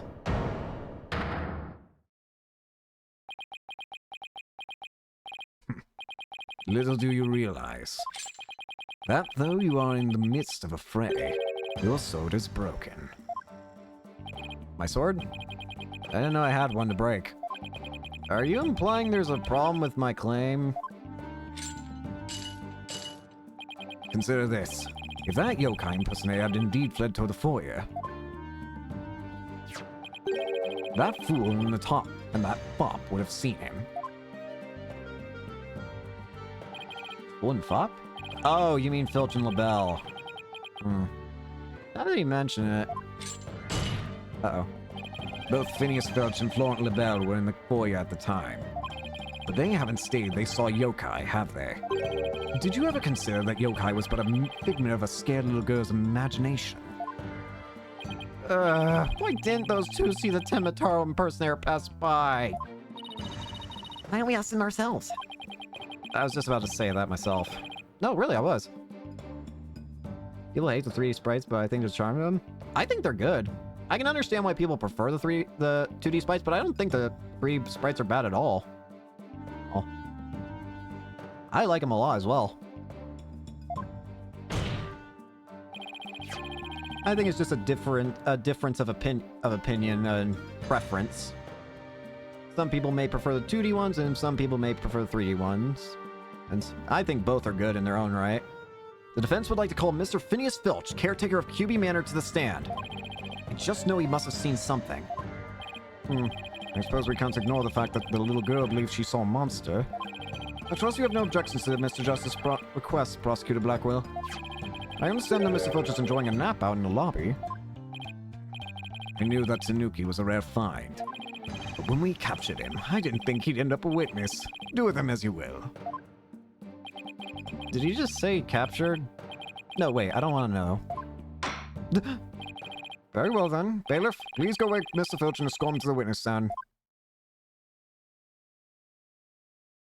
Hi. Will the witness state his name and occupation, please? The name's Filch, Phineas Filch, caretaker of QB Manor. Oh, and this is for you, your lordship. Just a little something I thought you might like. Oh my, what a fabulous pair of shoes. And your honor will do just fine, Mr. Filch. Though, it's those shoes again. Don't they belong to Detective Fulbright? Don't tell me Filch stole them again. They're all yours, your honorship, sir. What? But they seem awfully expensive. Yep, too expensive for me, but I reckon they'd be perfect for someone like your honorship. It's a kind gesture, but legal ethics dictate I can't accept such gifts. Oh, ethics, methods. Just take them if you want them. Polished them up real nice for you, too. I'm sorry about the shoes, Mr. Filch, but I will accept your testimony. The court would like to hear whether you saw Ten Mataro in the foyer after the murder.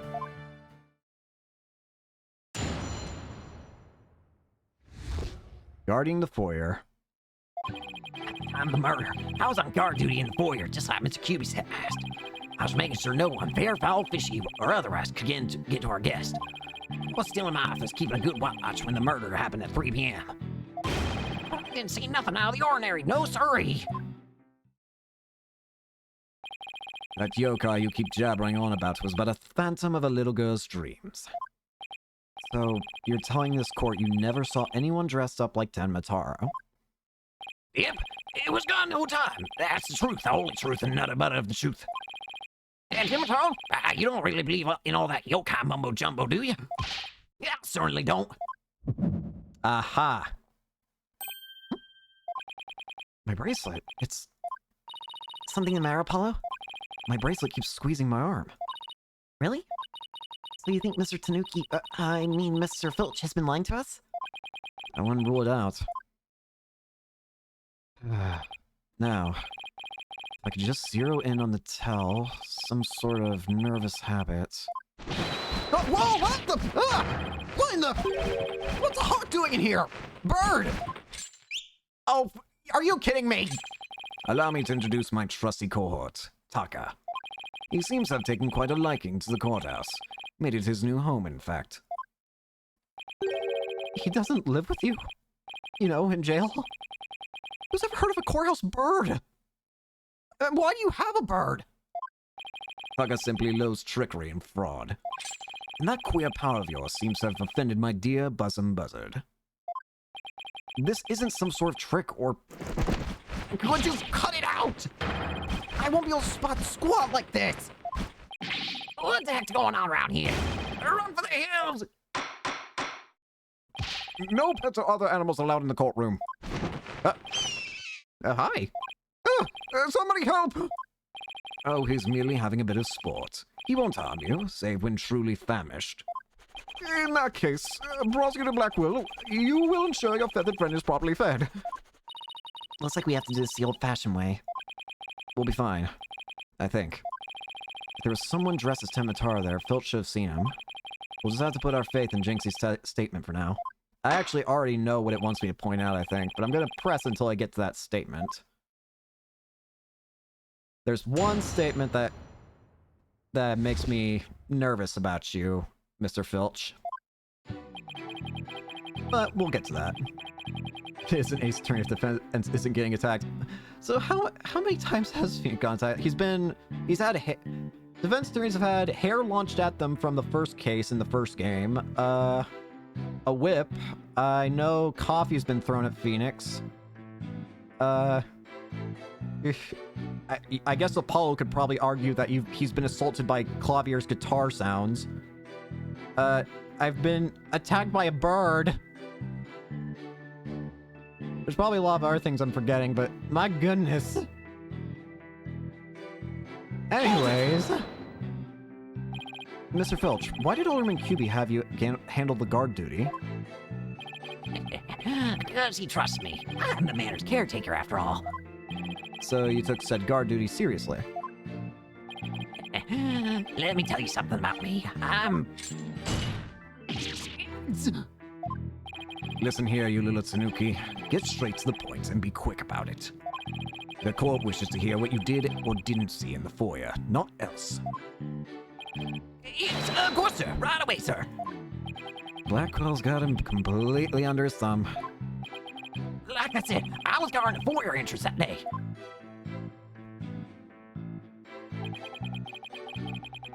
Fair, foul, or fishy, or otherwise could get to our guest. Hold it! So no one could get to him. Sounds like security was pretty tight. That's because there was always lots of sneaks and thieves around festival time. And the solution was to entrust the manor's security to a thief? That's not even funny. Maybe it's a matter of stopping thieves by hiring one. After all, it takes one to know one. I don't know, it seems more like letting the fox guard the hen house to me. So the witness testifies that he took his guard duty seriously. Yes, sir. Your honorship, sir. Still in my office keeping a good watch when the murder happened after 3 p.m. Here's what I have a problem with. The problem is... weren't you watching TV? Objection! Don't lie to the court like that, Mr. Filch. Hey, it ain't right to bushwhack a fella like that. Unfortunately for you, I have evidence that proves you're lying. If you look at this TV listing here, you'll see that at the time of the crime, there was a pro wrestling match scheduled, something you'd never miss. Yeah. I mean, what's that one? No, sorry. I'll do my job just as I was supposed to. This guy doesn't know when to give up. Mr. Filch, someone even circled this match. It was you, right? Yes. Not only that, you even told me you watched it. You said, and I quote, "It was a complete disaster." So, do you admit to slacking off? You can't trick me with your Rudy lawyer talk. I'm one of the professional types, too. I can do double duty, watch the TV and the boy at the same time. The only thing Filch can claim to be as a professional of is professional thief. Mr. Justice, you would have this court believe the witness was slacking off. That's correct. He claims to have been watching TV and the foyer at the same time. But that's nothing but a bald-faced lie. Bold, you say, but I'm not the one who's lying. Perhaps you meant the witness, Mr. Justice. In that case, let's see what evidence you can offer. You claim Mr. Filch is lying about watching TV and the foyer simultaneously. Now prove it.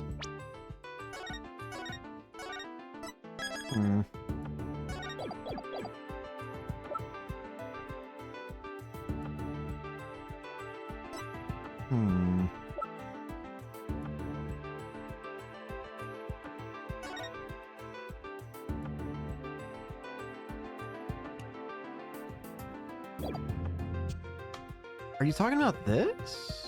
Take that! Please take a look at the direction the TV is facing in this diagram.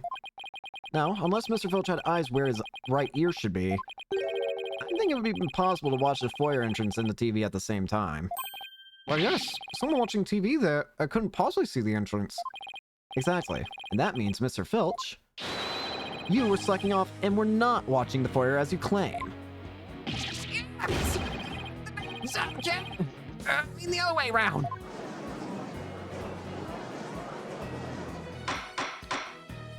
Order! Order! Order! But Mr. Justice, is Mr. Filch's less than stellar work ethic relevant to the case? It's very relevant because while he was slacking off watching TV, there really could have been a Temitaro impersonator in the foyer. Objection! What now? Granted, the Tanuki was lax in his duties, but he still had the foyer entrance covered. What are you talking about? Huh? This. I'm not a mind reader. Ah! Auditory sense. His eyes may have been slacking off, but his ears were still hard at work. Right, Tanuki? They were? Yes. Yes, they were. But you already admitted to slacking off. Now you say you weren't? My eyes might be lazy, but my ears ain't. I would have heard anyone in the foyer. You see, the foyer floor and the stairway get all creaky squeaky when someone walks on them. Creak, creak, creak. Hell enough to wake the dead, I reckon. So you're saying you didn't hear anybody walk by? Yep, my ears were working full time, so who's a liar now, you no good shyster? A lying thief calling me a shyster. This has to be the low point of my fledgling career. Got a hand to you, Mr. Blackwell, sir. You really are something else. I mean, you don't miss a thing. And them bags on your eyes, they're darker than mine. Fair warning, Mr. Filch. Taka's particularly fond of Tanuki. Should you utilize this court again, you may suddenly find yourself on the menu. Ah! Don't eat me, Mr. Tucker, sir! The witness will henceforth testify truthfully under penalty of painful bird attacks. And with that in mind, the court requests that the witness revive his testimony accordingly. The court also asks, will Prosecutor Blackwell please control his bird? I am not about to have a witness die of being eaten to death by a hawk. Ears working overtime. It's true. I was watching a pro wrestling match on Office TV. My eyes might have been slacking off, but my ears, they were working overtime. The floor there's all creaky squeaky like. No way I would have missed someone walking by. So you see, there were no Temitaro in the foyer. Superstition is the religion of feeble minds. Understand? A simple, rational explanation is best. Forget yokai, demons, and such. We must use common sense. For lacking that, our entire world would be upside down. Says the convict prosecutor is totally a sign of the end times for the legal world. And besides, if there were any yokai roaming around, I'd nab them and sell them to the zoo. I wonder whether Jinxie was just seeing things. That seems to be the general consensus, but I'm sticking to my guns. But we can't prove she saw Temitaro. Oh, the mayor's sure to be convicted. Then we better hope my guns fire bullets, not BBs. The defense may cross-examine the witness.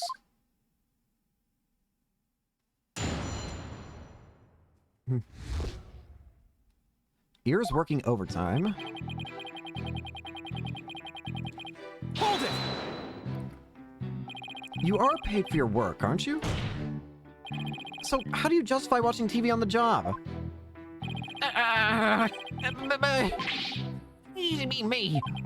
I mean, I can't watch TV when we have visitors, and there's no way to record stuff. Sorry, am I supposed to be consoling you over your first world problems? If those are his only problems, he should consider himself lucky. I guess pro wrestling's serious business to Mr. Filch. My eyes might have been slacking off, but my ears, they were working overtime. Hold it! You lied earlier about taking your guard duty seriously, didn't you? Oh, that. You know how I'm bending the truth a little, right? Tell that when you're bird food. Say it when you're bird food. Listen to me, you little Tanuki. Lie again, and Taka shall feast upon that forked tongue of yours. Oh god! Yes! Sorry, just let me keep my tongue. At least leave it until it would get the truth out of him in any case. You were negligent in your duties, were you not? Yes, sir. I was, sir, but ain't like that.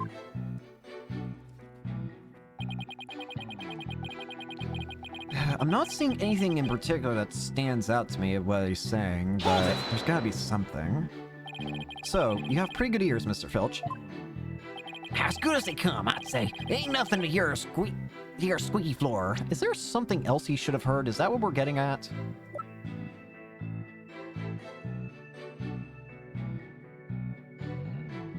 Would he have heard the murder? Plus, that Tamataro makes a sound when he goes by. It's like a jingle jangle. Huh. Ain't that fascinating? A jingle jangle, you say? Huh. Jingle jangle? How does he do that? It's that staff of his. That's what jingle jangles. What's he talking about, Paulo? Beats me, but I guess Semitaro has a staff that makes noise. Come to think of it, didn't Jinxie mention something like that too? She said that she saw Temitaro holding a staff-like object that made a jangly sound. I guess that's the source of the noise, then. Well, Mr. Justice? Mr. Filch says Temitaro jingle jangles. Would you consider that vital? Very. Extremely vital. I request that it be added to his testimony. If Tamataro was to pass by, his staff would have gone jingle jangle. There's the problem. Is there something that it says? Objection! Temitaro has no staff. Temitaro's staff would be make a jingling sound, you say? Well, I'm gonna say that your story doesn't add up. Is there something the defense would like to share with the court? Mr. Filch, you say you didn't see Temitaro on the day of the incident. Why then did you assume just now that Temitaro would be holding a staff? Huh? You see, the Temitaro Jinxie saw held a staff in his hands, and she described it as its sound just as like you did, as a kind of jangly sound. Yeah, so he was holding a staff. What's your point? Objection! That's the problem! The point is that Temitaro doesn't use a staff. Not normally. What are you talking about? You see, this is the only known document depicting Temitaro. Is there a staff in that picture, Mr. Filch? You're right. There's no staff. Not even a cane or a walking stick. So the question is, why does the witness think Temitaro uses a staff? I believe the answer will overturn the prosecution's case on the most basic level. Well now, this is getting interesting. All right, Mr. Justice. It's time to show the court where you're going with this.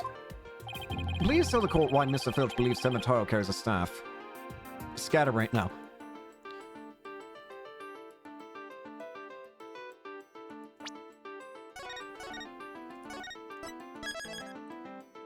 I'm gonna go with my gut.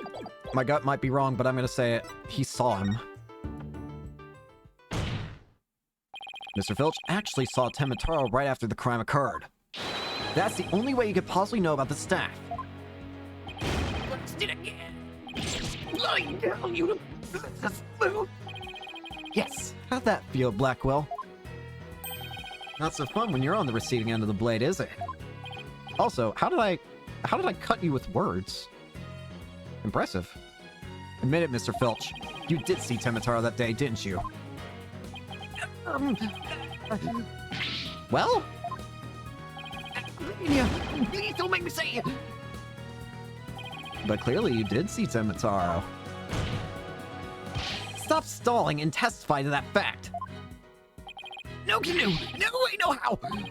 You ain't got how terrified he can be. He? Mr. Filch still won't admit to seeing Temitaro, even though everyone knows he did. The question now is why? Mr. Filch is scared to death. Is that why he can't admit the truth?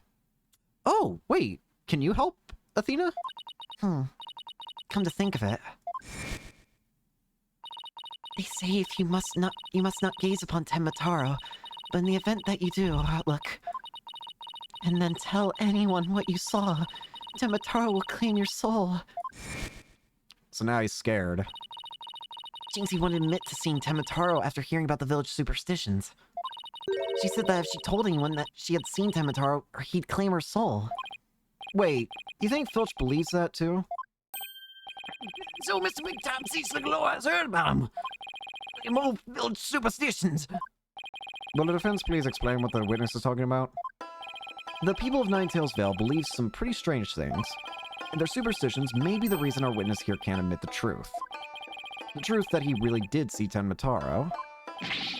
Straight, that's why. It's all right here. Oh, hey, this is handy. Village superstitions. Do not gaze upon Tenmataro. Do not tell others if you see him. Ignoring the superstitions will cost you your soul. There is, however, one way to save it. Your immediate departure from the village. Freeing him will bring ruin upon the village. Ignoring the superstitions will cost you your soul? See? That's why folks in Ninetales can't talk about seeing Tempataro. Handy. That clears up one mystery. The killer took advantage of the superstitions by wearing a Tenmataro costume. They knew that way no one could talk about him, so it was as if he never existed. The defense holds that this Tenmataro impersonator is the true killer. What? Objection! Superstitions, you say? What kind of a fool would actually believe such rubbish? And would that using some silly fairy tale could so easily expose the culprit? You'll need to come up with a more rational, common sense explanation than that. Objection! Your common sense seems awfully narrow-minded to me, Prosecutor Blackwell. Objection! Try living in my world of narrow cells, mortal danger, and dark, sleepless nights. There is no lack of superstitions in the Clink, but few are those who truly believe in them. Objection! Well, the village superstitions are real enough to the people of Ninetales Vale. A life or death superstition might even make you a believer.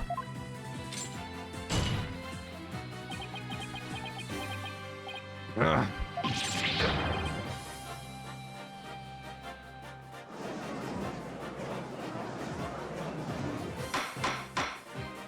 Order! Order, I say! You fool of a Tanuki! 2 times now your lies have cost me! I'm sorry. I promise not to do it again. Bro, don't you dare! Knock out my fine feathered friend, have at him. Kill him. Yeah. Don't eat me alive. Bye! He took off. Bailiff, what are you waiting for? After him, and with your fastest men! That's certainly not something you see every day. The prosecutor has attempted to kill the witness. Incredible. Thanks, Blackwell. Well, it would seem a new and important fact has come to light. A third party disguised as a yokai, Tenmataro, was at the scene. And now we have 2 witnesses who can attest to that fact. Any objections, Prosecutor Blackwell?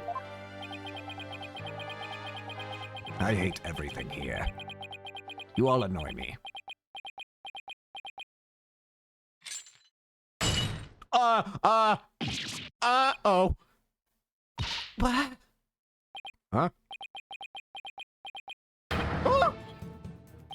His shackles. Hey, we can talk. We can talk.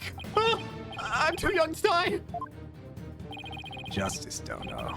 Long has it been since I've been forced to draw my blade. You have best say your prayers. Everybody run!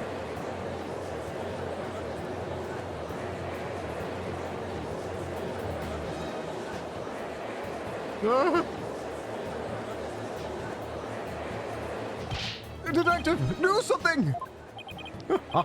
Have no fear, Fulbright is here! When the going gets tough, the champion of justice gets going! Objection! Then get going already before he kills us. Oh, but I stand in awe of Simon Blackwell, for it is his sense of justice that set him free. Objection! Objection! I object to Detective Fulbright's definition of justice. Do something, you idiot! Silence! Huh?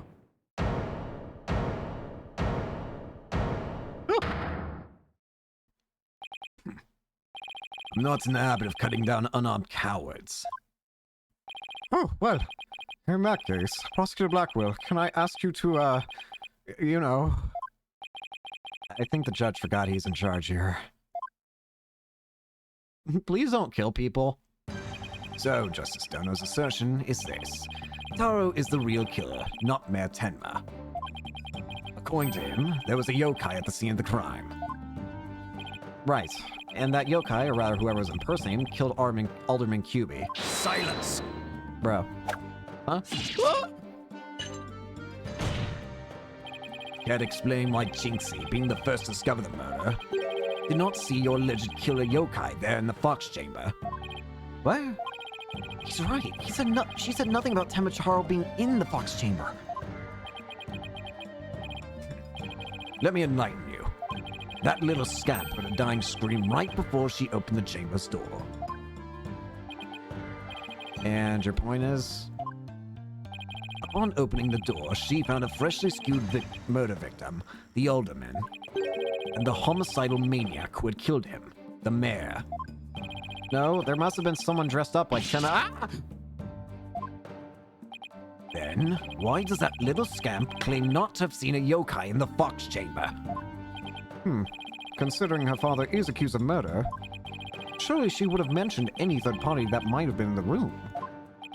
I don't understand. Why did she see Temotaro inside the fox chamber? There's but one way to find out. Ask Jinxie Tenma whether she saw your killer yokai at the scene of the crime. Uh-oh. The final battle draws nigh. Only one of us will leave here alive. Long has my blade thirsted for blood. At long last it shall be sated. Wait, this is still a trial, right? I don't want to die. Show me what you're truly capable of, Justice Dono. Stop your hawk! Very well then, both parties no doubt need some time to regroup.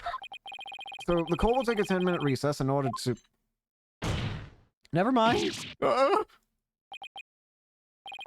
3 minutes. I'm sorry, but a 3-minute recess. Just so. Plenty of time if your destination of intent is the loo. The loo? You mean the bathroom? Sheesh.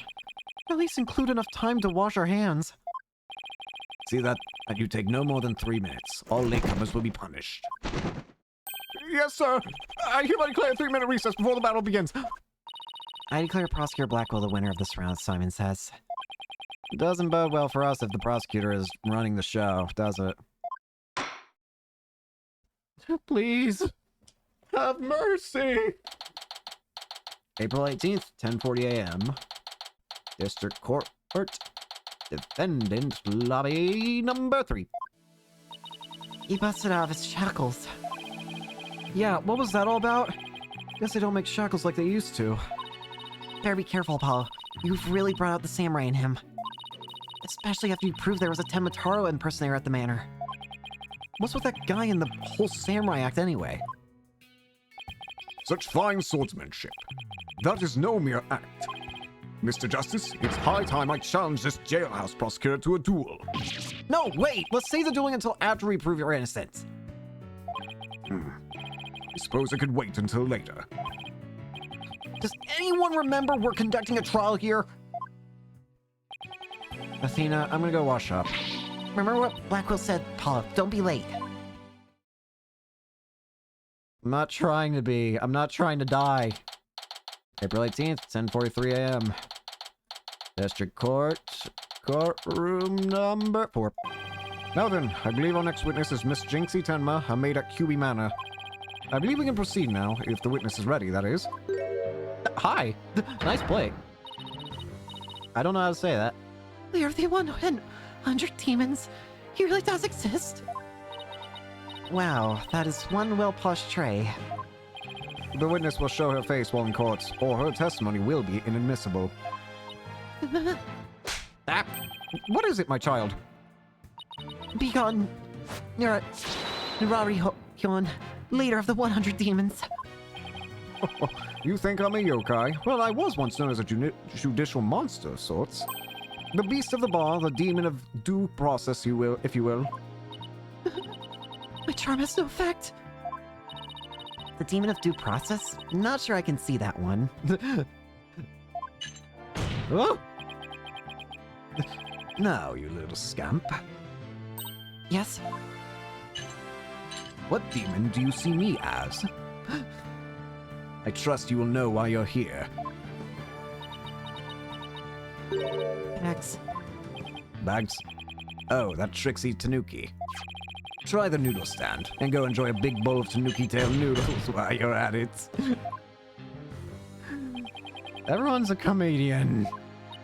No, I meant your bags. The ones under your eyes. You must have trouble sleeping. Here, this charm will keep Azuki-Arai away. Azuki-Arai? The yokai that washes Azuki beans? The only thing needing washing will be your father's neck before I take his head clean off. Azuki-Arai often keeps people up at night with the noise he makes washing beans. But if you stick this charm on your forehead, you won't hear him anymore. Is that so? Well, thank you. Looks like Prosecutor Blackwell got more than he bargained for. They're bad enough alone, but together these two are just plain creepy. Your testimony, if you please, Miss Tenma.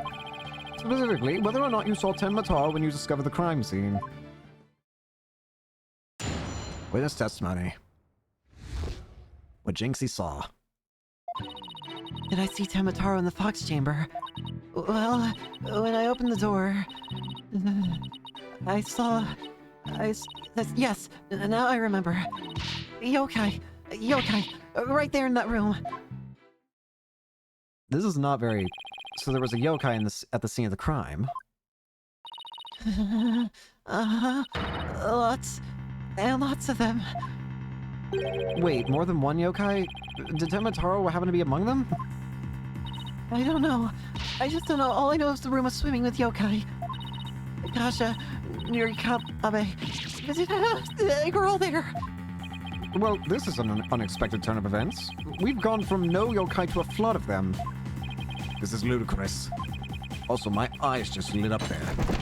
You would have this squall listen to this delusional little scamp's testimony. Hold it! Wait, is it your turn, Athena? Your Honor, I believe her memory is simply clouded by fear. But a quick therapy session should ease her mind. With the court's permission, of course. What a fabulous idea. Please proceed, Miss Sykes. You sure you know what you're doing, Athena? She's obviously not herself. The trauma of discovering that crime scene and fear of testifying have her dazed and confused. A regular ball of confusion. But my analytical psychology-based approach should be able to help. Any objections, Prosecutor Blackwell? Shall we let Miss Sykes proceed? It makes no difference to me. Do as you will, but I doubt we shall get any viable testimony. She'd be better served by bearing witness to the sword skills I forged in a distant land. I'll show you.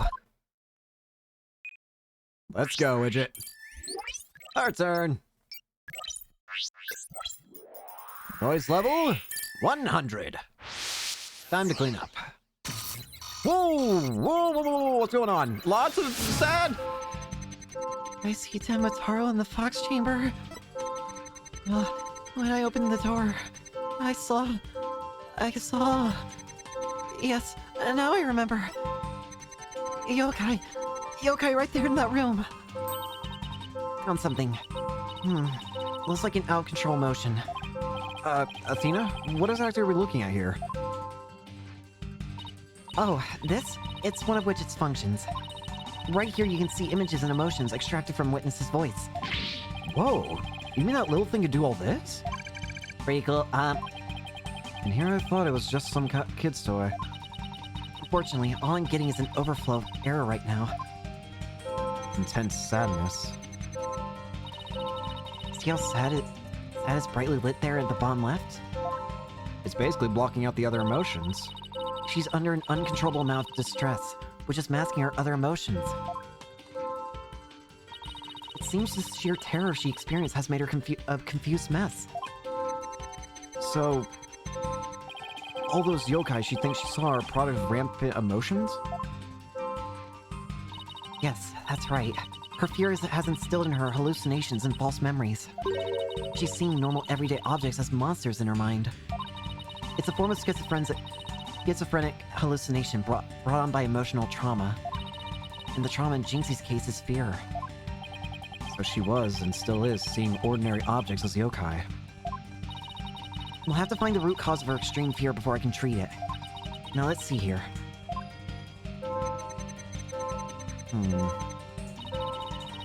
Oh, can you point out of the yokai on the wheel of fire? She seems particularly terrified of that one. Really? Alright, very well. Start by pressing probe. Next, point to what's causing Jinxie's out-of-control motion. Finally, hit probe again, and to try and get to the heart of the matter. Okay, let's give this a try.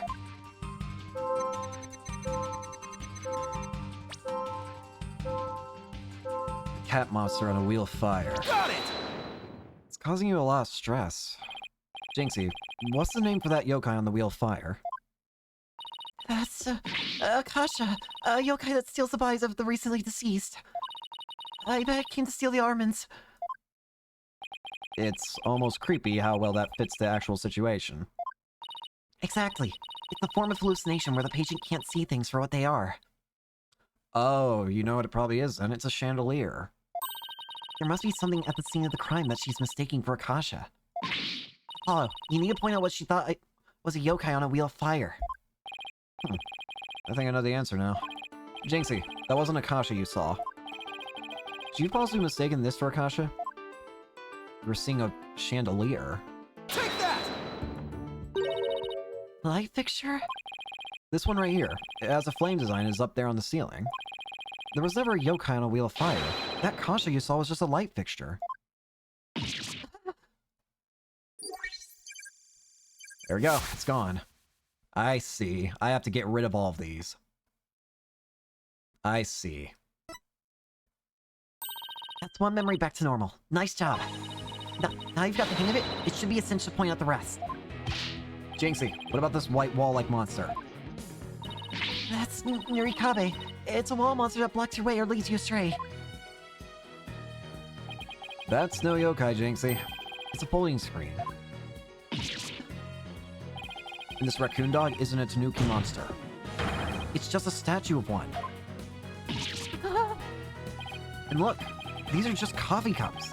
And this right here, it's nothing more than a fox statue. I don't know what I was thinking.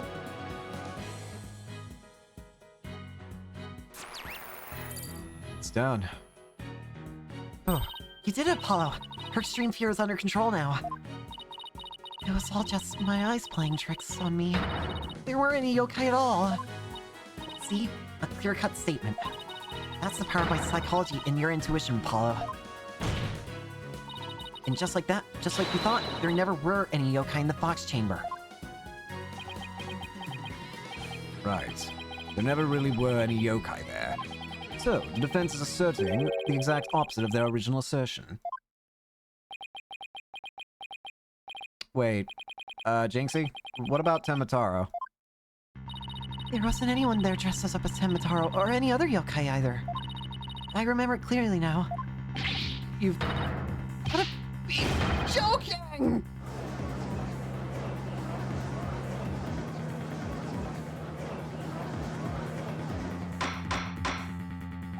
Order! Order in the court! I think we just dug our own grave. Allow me to push you on in. It's the least I can do. No, stop, stop, stop! No, stop, no! Oh, can I interrupt your freak out for just a minute? I'm still picking up some noise. An unexpected emotion. Does that mean Jinxie hasn't remembered everything yet? Exactly. We should be able to get something else out of her. I'll enter the new information we have and run an update. Let's see. Did I see Temataro in the Fox Chamber? I was so scared when I entered the room. My legs gave out and I fell to the floor.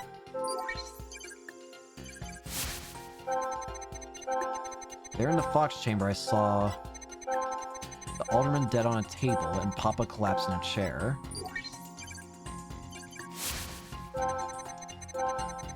Nobody else was there, and that includes Temataro. Wait, what am I supposed to do? Try and find the emotions that contradict her statements. So if I find a contradictory emotion, I should point it out? That's right, but it's not just contradictory emotions you should look out for. You should also keep an eye out for sudden changes in an emotion's intensity. Her emotions might get stronger or weaker as you move from statement to statement. It's important to compare how the same emotion changes throughout the testimony.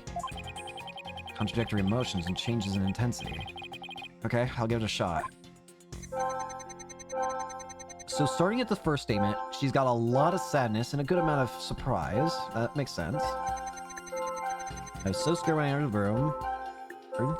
Surprise turns to a lot. My legs gave out and I fell to the floor. In the fox chamber, I saw a shiver.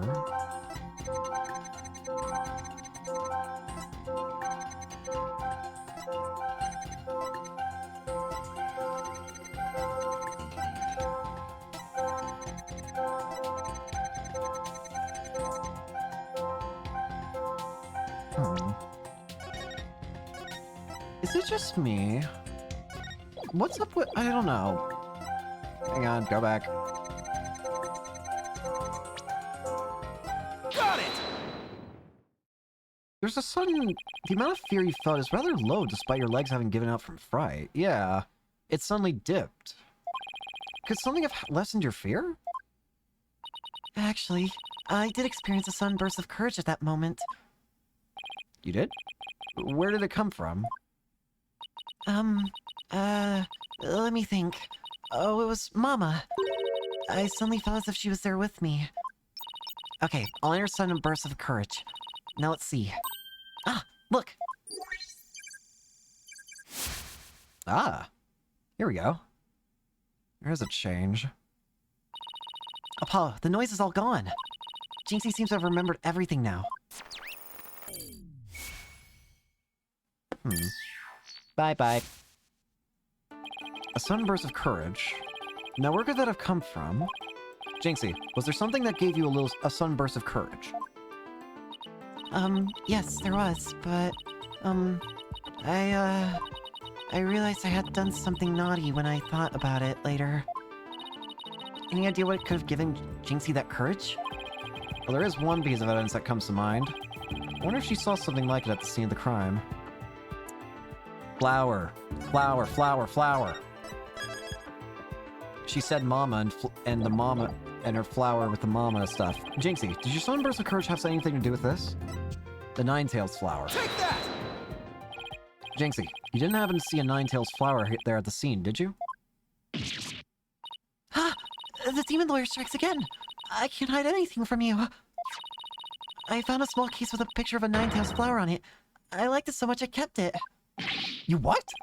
You can't remove evidence from a crime scene! That's right, young lady. Removing evidence is a big no-no. Now, the witness will produce said evidence this instant.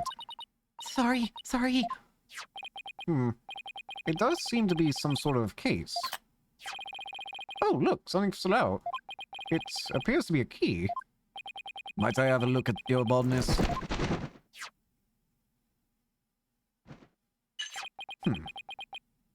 Ah, this is none other than the master key to Kirby Manor. Are you certain of this, Prosecutor Blackwell? My bird gives me my papers. It matches with the serial number of the key that went missing after the murder. A master key? That went missing? Why don't I like the sound of that? Our little scamp here stumbled upon an article of unimaginable consequence. That's a little melodramatic, don't you think? Heed these words, for I shall say them but once. The sole key to the Fox Chamber has been in this little scamp's constant possession. Ergo, she was the sole person who could use it before, during, and after the murder.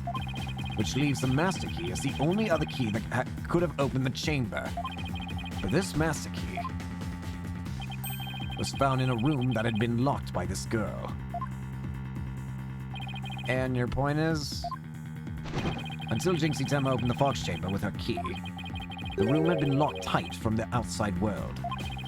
And there was no one else in there save the victim and his killer. I trust you have figured it out for yourself by now. A killer other than Mayor Tenma himself would be utterly inconceivable. No! Hello, Emma. Welcome to the stream. Hope you enjoy. Well, Objection! doing good so far. How could this happen?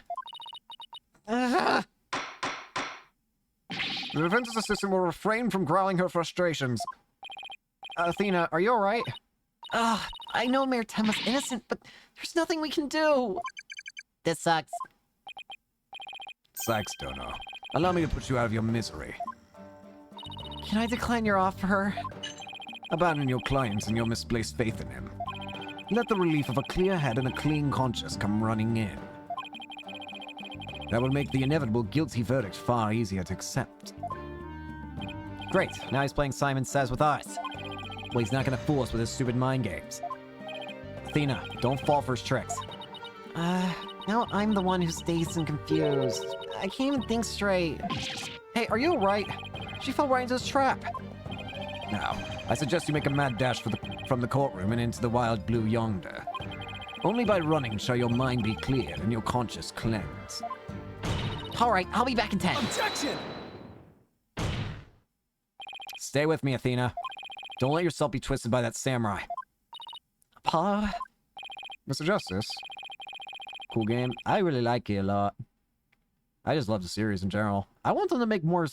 I want to make more Ace Attorney games. Mr. Justice, I heard the word objection, but what is it you object to? Huh. Oh, right. That objection was more of a reflex than anything else. Though I was hoping something would come to me while I was trying to stop Athena.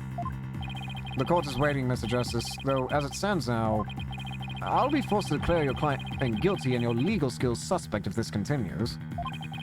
Now, do you have anything that could overturn the prosecution's case? Well... Actually, I do. I'm Apollo Justice, and I'm fine. Apollo, you do have something more in your court steel, don't you? Not really, but we'll be fine. But... I've got absolutely nothing, but that's never stopped me before. I have to explain how the real killer could have escaped that locked room. Because it's all over if I don't. Apollo, this calls for a new approach. Try to think outside the box. Or in this case, inside the box. And what a doozy that locked room is.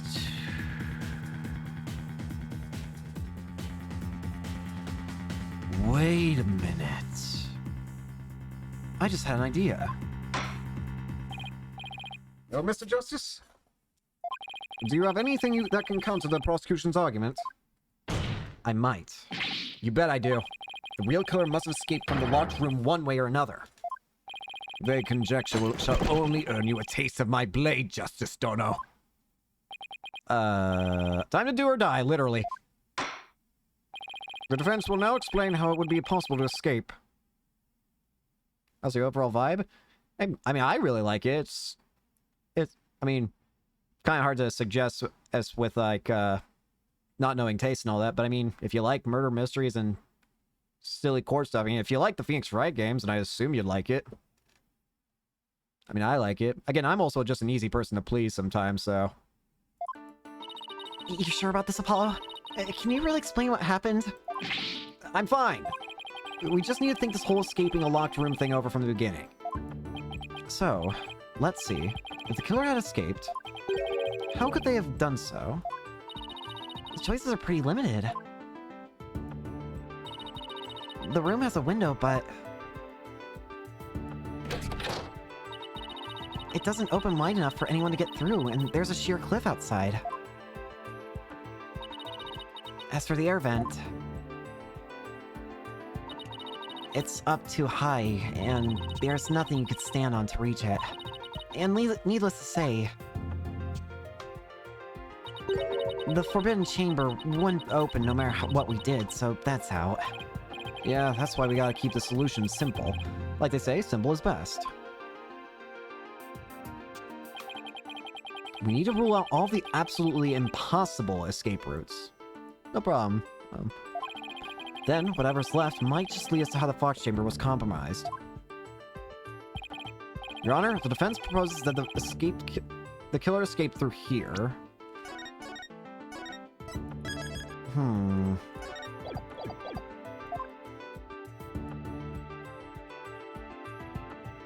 Not the window. The chamber.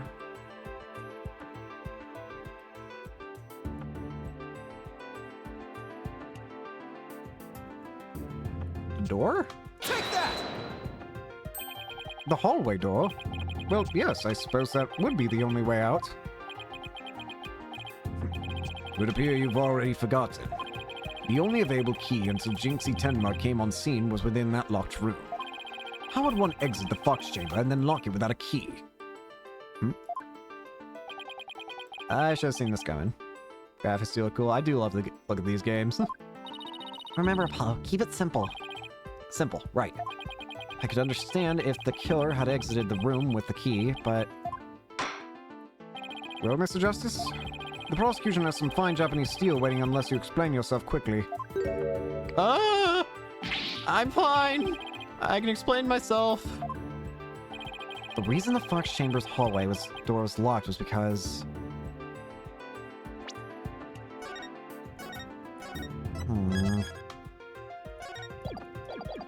The reason the Fox Chamber's hallway door is locked because... Well... They said keep it simple, so... Let's keep it simple. The perp locked it from the outside. What if the room was locked from the outside? In other words, the killer took the key through the hallway door, then the... Consider this. The master key was found inside the tightly locked Fox Chamber. Hope you enjoy. Hey. Any assertion that the key was removed from that room is a blatant contradiction of fact. Exiting the room before locking the door would require taking the key outside.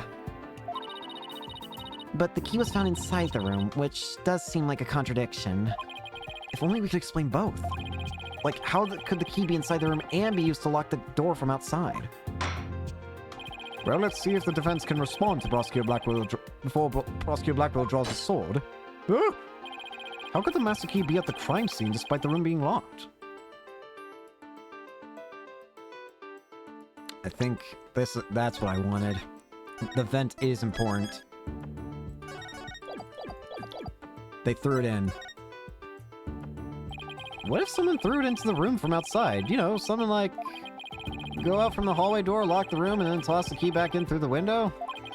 That would explain how the master key could be inside the locked room. And where would you throw it from? There's a cliff outside the Fox Chamber's window. Throwing the key in from there is an impossibility. Oh, right. I wonder if the key could have been tossed in from somewhere other than the window. Somewhere other than the window? Could the key have been tossed in through somewhere other than the window? I think. What kind of games I play? I generally kind of play a lot of different things like whatever just I find entertaining. Lot of RPGs. Sometimes it's murder mysteries. Sometimes it's action. It's kind of hard. I mean, I guess just variety in general. Sometimes, whenever I'm in the mood for, really. If it seems interesting to me in some way, then I'll probably play it.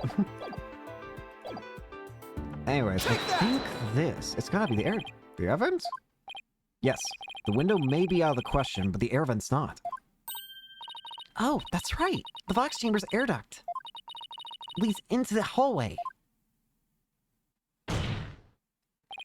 That's right. The real killer entered the air duct from the vent outside the Fox Chamber. Then dropped the key into the room through the vent inside the chamber. Phosphorus! Oh, that explains how the key got in there after it was used to lock the door perfectly. Mr. Justice, I'm afraid I'm a bit confused.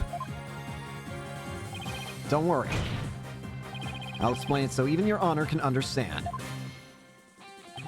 First, the real killer, disguised as Tenmataro, murdered the alderman in the Fox Chamber. Then they fled the room through the hallway door and locked it. Next, they entered the air duct from the vent and outside in the hallway. Finally, the killer tossed the key into the room through the air vent in the ceiling there. All that was left to do after that was go back to the duct and flee the manor.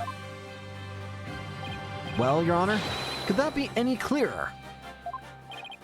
Amazing. Even I could follow that. The judge seems really pleased. Favorite game so far? If we're talking like in the Phoenix Wright series, I mean, I just finished Apollo Justice and that was really good. Like, I like that a lot. If we're talking like in general, that's an even tougher question. If we're talking in general, not sure. Because I could probably have about like 10 different answers depending on the day you ask me. That explains everything. The real killer was someone dressed up like Temataro. And there was someone else other than the mayor and the alderman in that room. Hey, looks like that lawyer is being that jailbird prosecutor. Whoa, that was a total turnabout. That massive part of it seems so much more attractive than... Oh my... Thank you, gallery. Order, I say. Now I've proved a possible third party. I don't see our client could be guilty. Silence! Uh-oh. A valiant effort, Justice Dono, but your final thrust missed its mark. Huh? Oh dear. Both that little scamp and the tricksy Tanuki saw the yokai after it left the room. But then what? Did that irksome yokai simply go through the foyer and waltz right out the front door? That's exactly what happened. The killer fled from the... Ah! How many hours of stream? Generally try and usually go for 4. Sometimes I might go later if I'm invested in something, though. No. But that is impossible. Without being spotted by the foyer security camera, that is. I was wondering when the security camera was going to get involved in this. The electric eye here would have captured any pesky little yokai trying to escape. However, there is no sign of Temataro anywhere in the security footage. What? Save for the foyer entrance, there is no other way to flee the manor, is there? I don't feel so good. Wait, I believe there is one other way to escape besides the foyer entrance. There's a large window in the foyer. It's possible to escape through the air without being seen by the security camera. Hey, you're right. Silence! Uh-oh. Never mind. Must I point out every crucial detail to the defense? It seems you lack not only brains, but investigative prowess to boot. That is the cliffside of the manor. The only killer escaping that way would be a dead one. No! Wait, so the killer didn't escape out the foyer window? What the heck, right?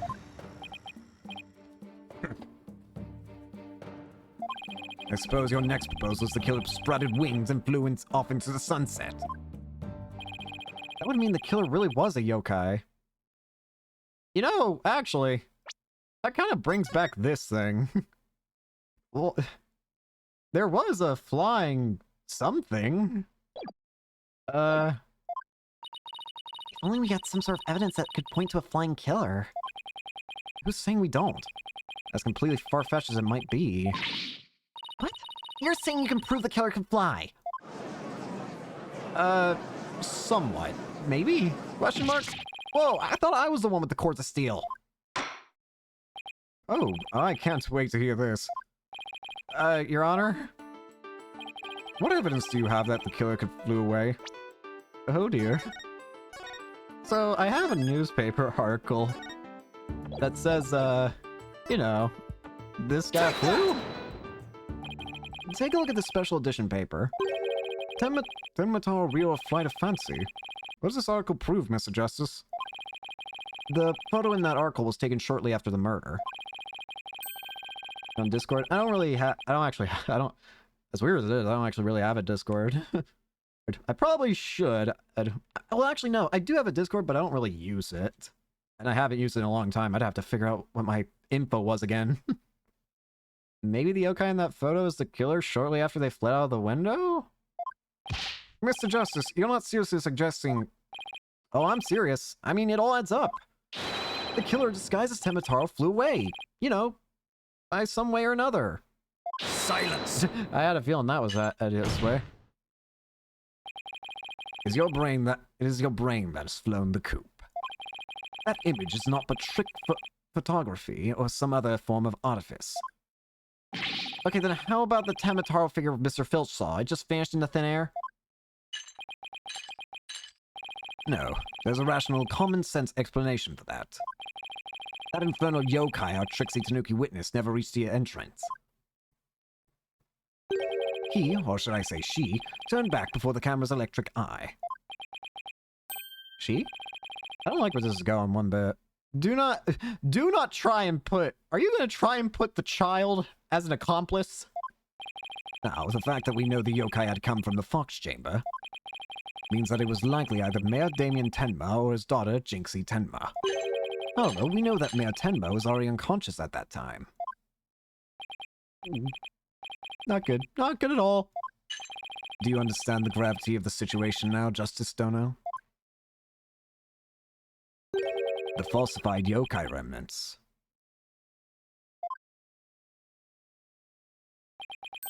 The appearance of Tenma Taro were the work of one individual. Send Discord username? Might do that later. I mean, again, I don't even remember what it was. I'd have to check later. But I don't really want to stop in the middle of stream to check that kind of stuff. Kind of just want to continue forward, but I'll try and remember later.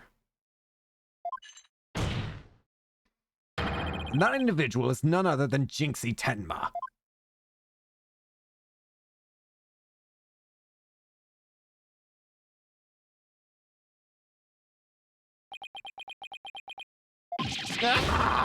No!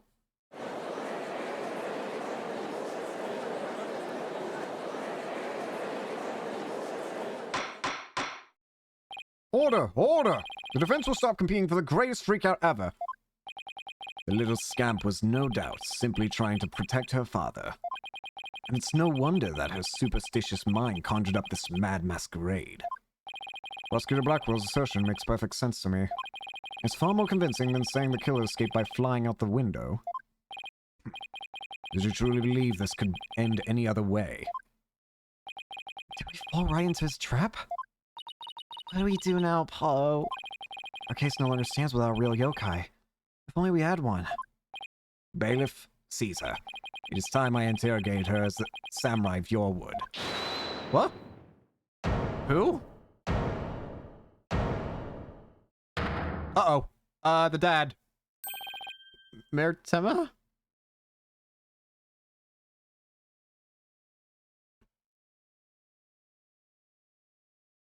Small artist makes really good stuff for streams. Just want to know that. Share some recent work. I'll consider it. Thank you. Oh, again, I'm not saying no. It's just, again, I don't want to try and pause during the middle of stream to try and figure the stuff out. But I'll try and remember later. Again, if I don't, I apologize. It's not because I'm trying to be rude. It's just I also get scared talking. Sometimes I can get scared trying to like just talk one-on-one. I don't know. It's weird to explain. I just get nervous easily. Mayor Tenma? This farce is over. How does it feel seeing your own daughter accused of a cover-up most foul? Tenma Taro's true identity is... Now, Mr. Mayor. It would be futile at this point to claim you were the yokai. After all, you had been knocked out cold by a blow to the skull. Slipping into a yokai costume and roaming about the manor would be all but impossible. Consider this well. As it stands, your daughter will be arrested for obstruction of justice. But if you confess, the prosecution would be willing to overlook her little yokai farce. Confess? The defendant intends to confess. Wait! Apollo, Prosecutor Blackwell's up to his mind games again. Mayor Tenma, no! Don't fall for those twisted words. If you're sent away for murder, Jinxie will be left alone. The real killer is... Tenma's gonna confess unless we do something. But I can't prove how the real killer could have flown away.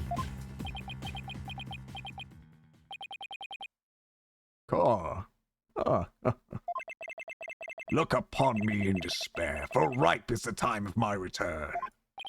Huh? Uh-oh. I should watch what I wish for.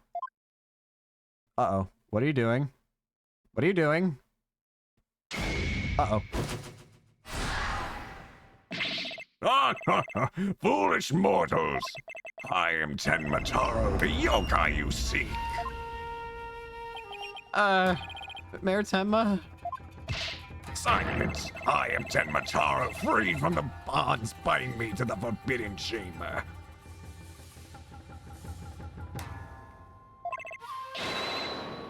Behold the return of the Demon King! What the? Demon King? Well then, I think it's time for me to take a vacation.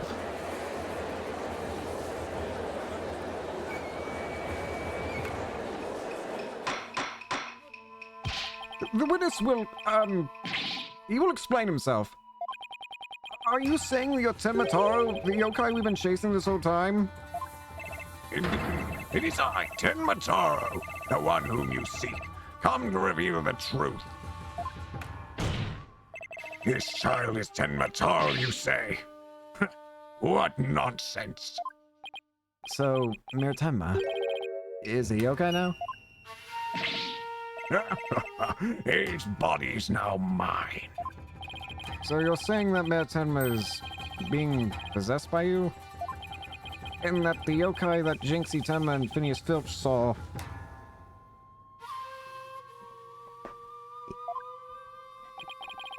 And the one captured in a newspaper photo, those were all you? The cursed power of these warring charms prevents me from revealing my true form. We are confused here. Yeah, I'll look, Emma. Woo. Your boldness. Can this not be interpreted as an admission of guilt? Well, a confession by a yokai would be quite unprecedented. Be that as it may, the defense's case has been overturned. Huh? What? You claim the yokai the little scamp saw was some third party, the true killer. The one who escaped from the locked fox chamber. But it was all the accused all along. Ironic, is it not? Your yokai turned out to be real in a matter of speaking. But the alderman's killer is none other than Mayor Tenma. And the yokai at the scene? That too was Mayor Tenma, or should I say our dear Tenmataro.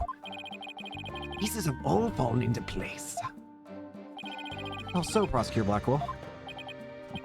Seems I must spell it all out for you.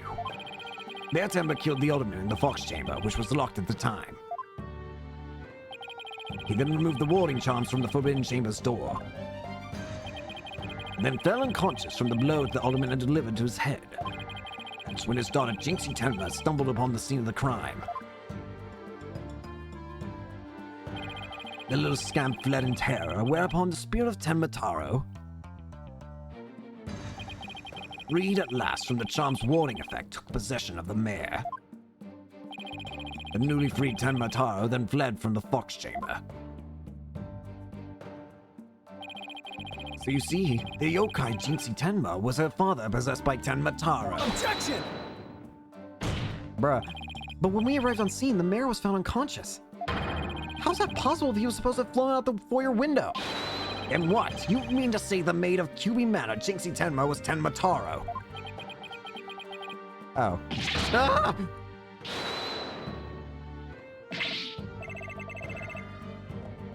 That too is easily explained. Flew about for a time, I did I? But presently tired, I made for the Forbidden Chamber. But alas, exhaustion took me unawares in the Fox Chamber, and I knew no more. I would seem the pieces are still in place. Is Blackwell up to his tricks again? I don't know what to say. Is the defendant real live? So rumor about Mayor Tenma is true. I knew yokai were real. He really did kill the Armin just so he could release Tenmataro. Order! Order! Now he's got everyone in the courtroom believing in yokai. It's Simon Says on steroids.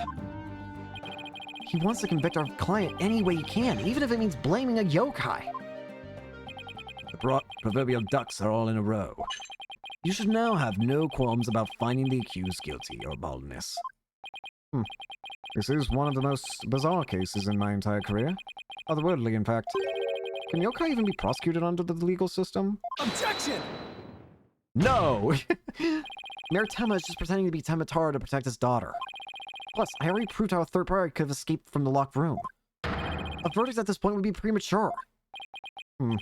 Since both sides have raised valid points, I have no choice but to... Silence! This is the dark age of law, where defense attorneys are not to be trusted. This is but a ploy to gain time for them to fabricate evidence. How will I sleep tonight? Knowing you will not let the sun rise on the mayor's day of reckoning, Justice Dono. Objection! Won't fabricate any evidence. Silence! Then prove it by joining me. A night in the clink will ensure you will not succumb to temptation. How about I just promise not to succumb to anything? We have both evidence and a confession. The killer is this yokai before us. It is beyond dispute. Guilty verdict is all but...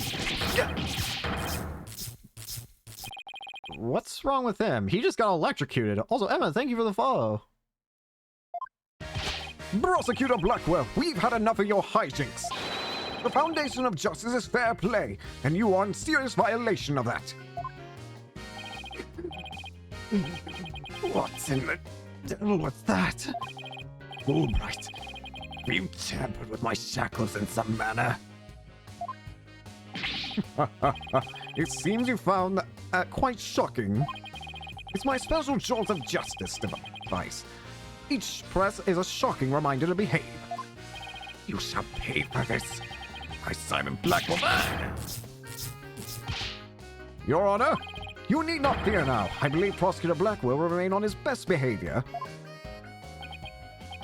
A bit late with the reassurances, aren't we, Detective? We could have used that at the beginning of the trial. Well, in that case, this concludes today's deliberations. The prosecution and defense will use this opportunity to further their investigations. This court is adjourned. Saved by Fulbright. So, we got another day of investigating.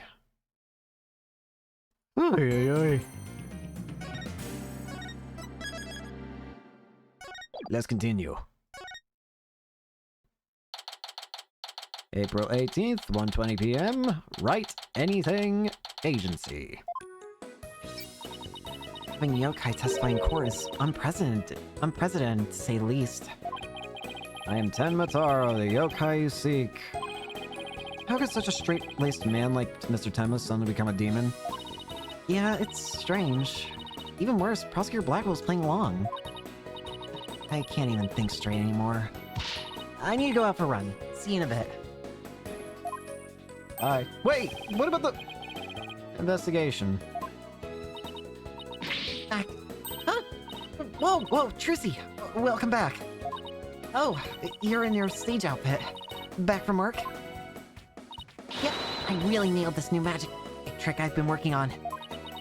I also heard about those tricks that were conjured up in court earlier today. You know, the demon out of nowhere trick and Polly's tightrope style defense trick. I was seriously considering a disappearing act of my own after all that craziness. Anyway, our next trick is to find a suspect other than the mayor. I know the killer must have used the air duct in their escape. And whoever did that was some Tenmataro that Mr. Filch and Jinxie saw. Right, maybe there's some evidence in the air duct. The real fight starts right now. Hey, before you go, let me make some evidence since you no longer need disappear. Oh, actually, that's handy. 3, 2, 1, ta-da! Unnecessary evidence has disappeared into Trucy's magic base. Game. Wonder where all that stuff goes. Okay, let's go. Let's get over to the scene of the crime. Vamonos, Apollo, vamonos! April 18th, QB Manor, Fox Chamber. Detective Fulbright, mind if we search the air duct? Well, since you really are on the side of justice, I suppose I can let you. Plus, my own sense of justice has been called into doubt, so... Wonder if he's been like that ever since the trial.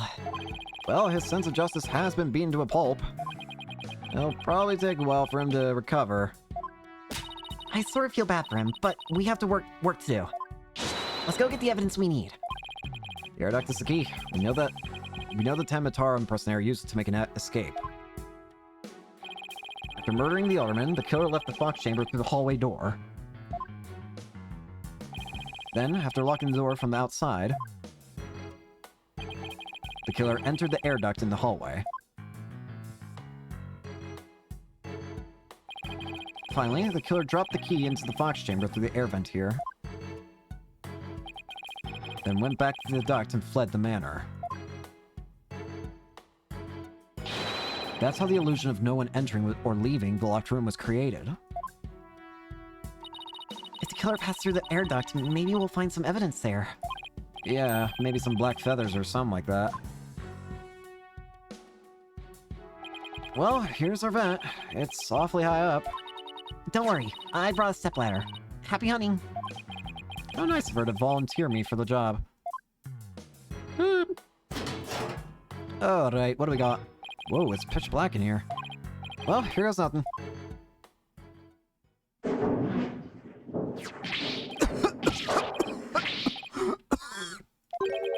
There's a thick layer of dust in here.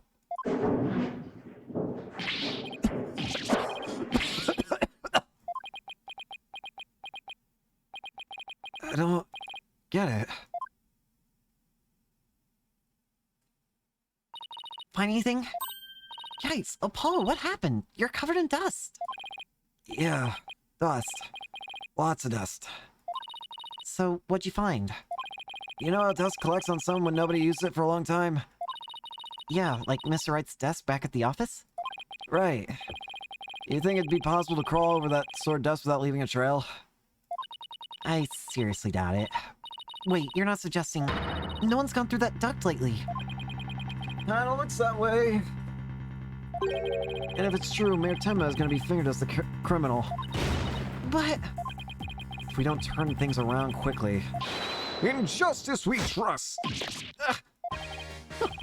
Sorry, Mr. Justice, but it seems your justice was not the most just after all. It is my sense of justice that has prevailed. Detective Fulbright sure seems chipper all of a sudden. And I'm back to my old devastated self. Oh, come on, where's that never say die spirit? Bring it on, Mr. Lawyer Man, bring it on! Let me suffer in peace. Justice prevails once more. It's not over yet. And besides, you need someone when they're down is what bad guys do. Are you calling me a bad guy? Me, Bobby Fulbright, champion of justice! Then how about some information on the investigation? We need some help here.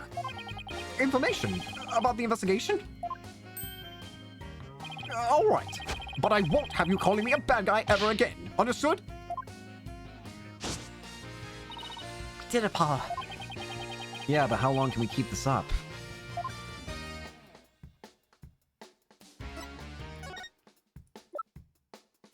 Look at this. Anything? Destiny's back up too? We've already seen this. Alright. Let's see the investigation. I can't believe Prosecutor Blackwell will stoop that low. It's cold in here. I need to put my jacket back on. I mean, to pinning the blame on Yokai, he really wants a conviction at all costs. She could give a yokai a run for its money when she's mad.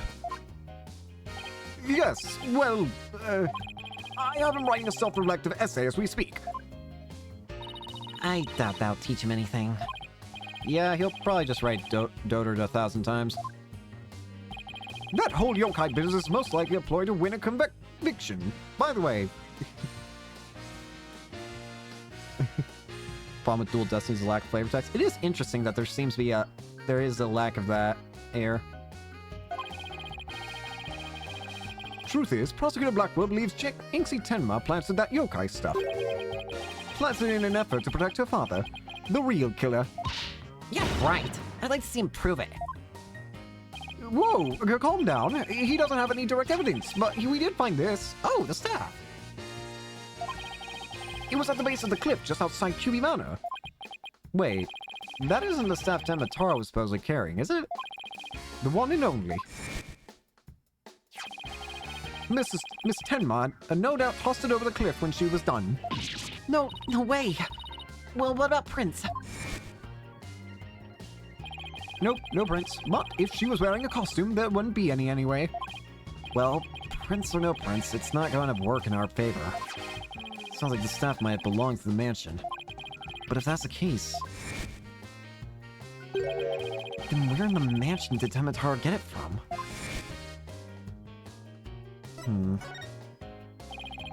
Did Prosecutor Blackwell figure out that the victim was the Amazing Ninetales? He did indeed. He's a sharp one, all right.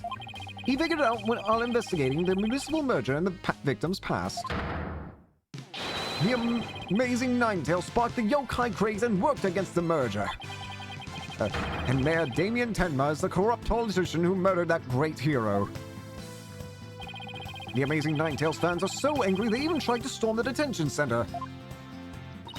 I don't blame them. I mean, their favorite masked wrestling hero was murdered. They must have been shocked when they found out what happened. Speaking of which, isn't Jinxie also a fan of the Amazing Ninetales? A wrestler's mask is more precious than his own life. He never unmasked himself in front of others. But there are matches where wrestlers battle for the right to remove each other's masks. To have your mask torn off is the worst humiliation a wrestler could suffer. That's why their masks are more important to them than life itself. She spoke with a passion that only a fan could appreciate. We ought to become fans ourselves and go protest in front of the prison. What? No! Did you forget that Mayor Tenma is not only Jinxie's father but our client? Oh, yeah. You be careful now. You're defending the most hated mayor in history. I just hope you don't find yourself on the wrong end of a figure 4 leg lock. Maybe I should wear a mask to hide my identity. Are there any other new developments we should know? Well, you mention it. Our suspect is suffering partial memory loss, but he did manage to remember something. He did? What did he say? He said he didn't want to speak with us. His words were, "I am under no obligation to speak with you mortals." And other things of that nature. I wonder what Mayor Tenma remembered. Too bad you can't go ask him now because Prosecutor Blackwell's busy questioning him. I know. Why don't you wait down at the playground with the rest of the kids? What now, Apollo? How about regrouping back at the agency? Good idea. We might get some words of wisdom out of Mr. Wright while we're there. Fedivo.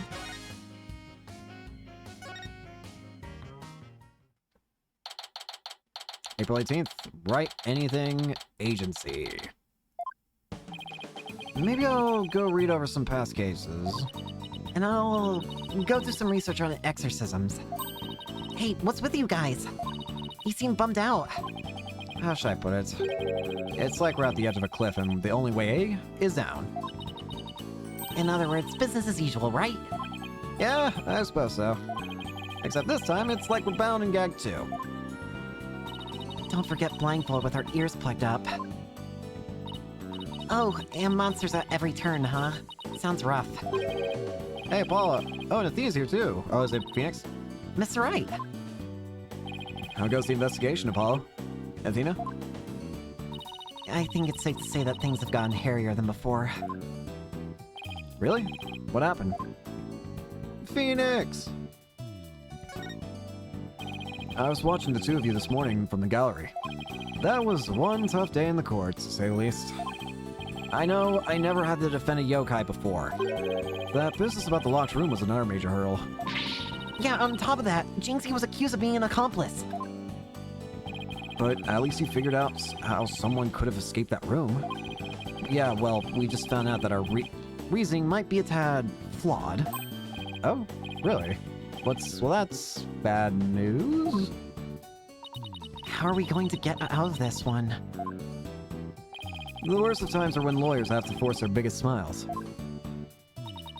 Force? A smile? Yeah, my mentor taught me that back when I was still learning the trade. She also taught me to return to the basics whenever I got stuck. Return to the basics? That's right. always believe in your client, no matter what happens. That is a lawyer's greatest and most trusted weapon. The basics. Always believe in your client, huh? So, Mr. Wright, how long have you known Athena? I met her during a trip to Europe. Huh? You were in Europe? Why haven't I heard about this? Yeah, I went there a few times to study the various legal systems over there. Oh, okay. Wait a minute. I thought you worked as a pianist after you quit practicing law. I did, but an old friend of mine needed help with some legal work from time to time, so... Oh, I guess you were never very far from the courtroom then. It was like fate brought us together. It's thanks to Mr. Wright that I became a lawyer at all. I knew she was a lawyer material from the moment I met her, and I have high hopes for her ability to analyze people's emotions. Aw, it's nothing special. Maybe I've underestimated that analytical psychology of hers. It's just, I thought that if my special ability could help defend innocent people, then I had to do everything in my power to bring it to the courtroom. That's when I really started hitting the books hard. I'm still amazed she actually became a lawyer. And at the tender age of 18, no less. Wow, that's almost superhuman. Or personal. Like she's trying to help somebody she knows. Alright, I'm totally pumped up after talking to you, Mr. Wright. It's like you said, the worst times are when lawyers have to force their biggest smiles. And don't forget to return to the basics whenever you get stuck. Keep believing in my client. Right. Mr. Wright. Yes? I'm going to visit our client again. I think that's a good idea. Alright, time to see what's new down at this detention center. Oh, I need water.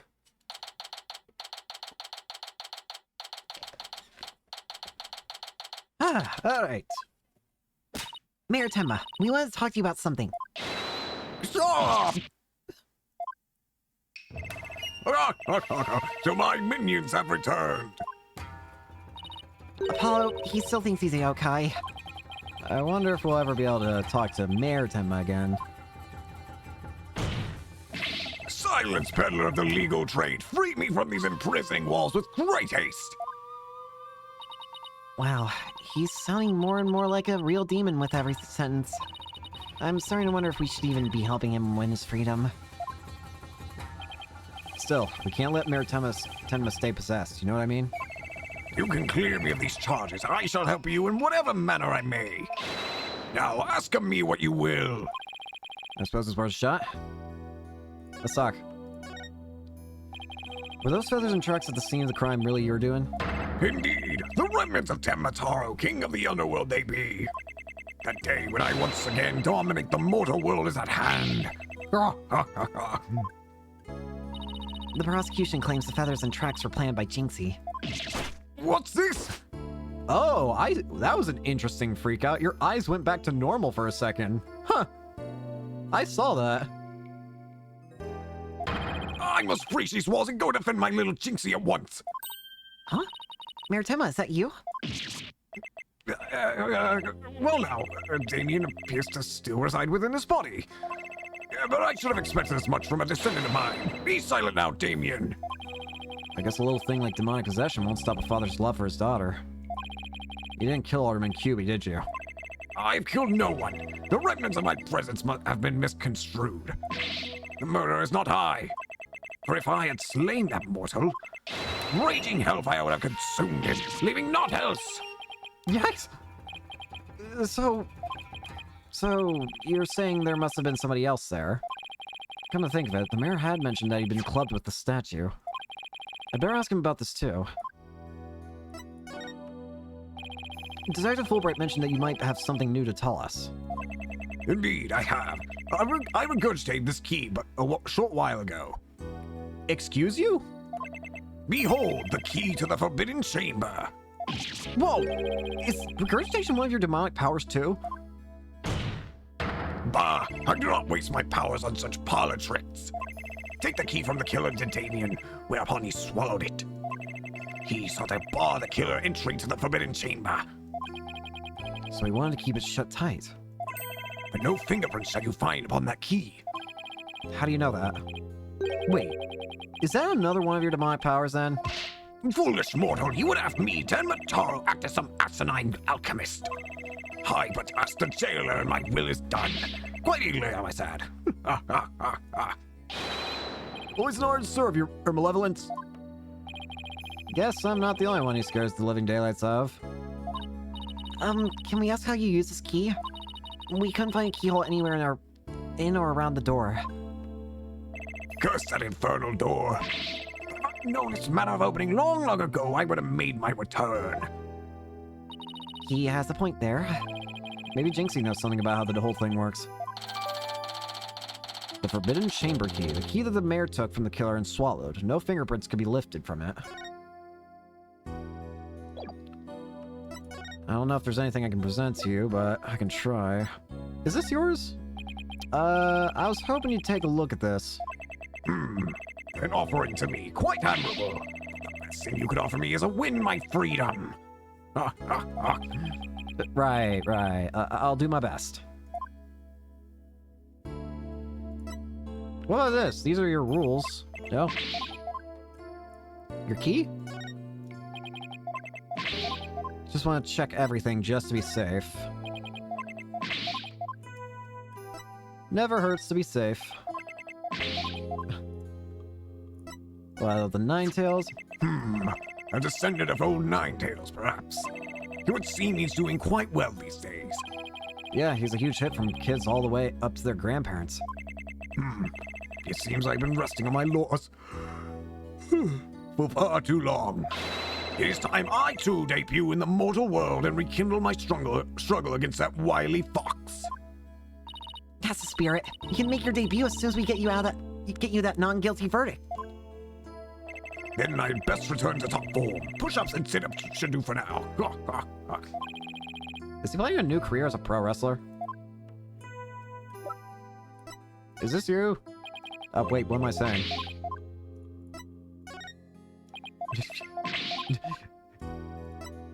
This hit you. What, might I ask, is that? The statue was found at the scene. Someone hit Mayor Temma over the head with it. It had been wrapped in a large cloth before the alderman's murder. Let me see whether Damien knows about such a thing. Yes. Something wrapped in just such a cloth does he recall. A secret gift from Alderman QB, it would seem. He, however, had not had the chance to see it till now, for the cloth did conceal it.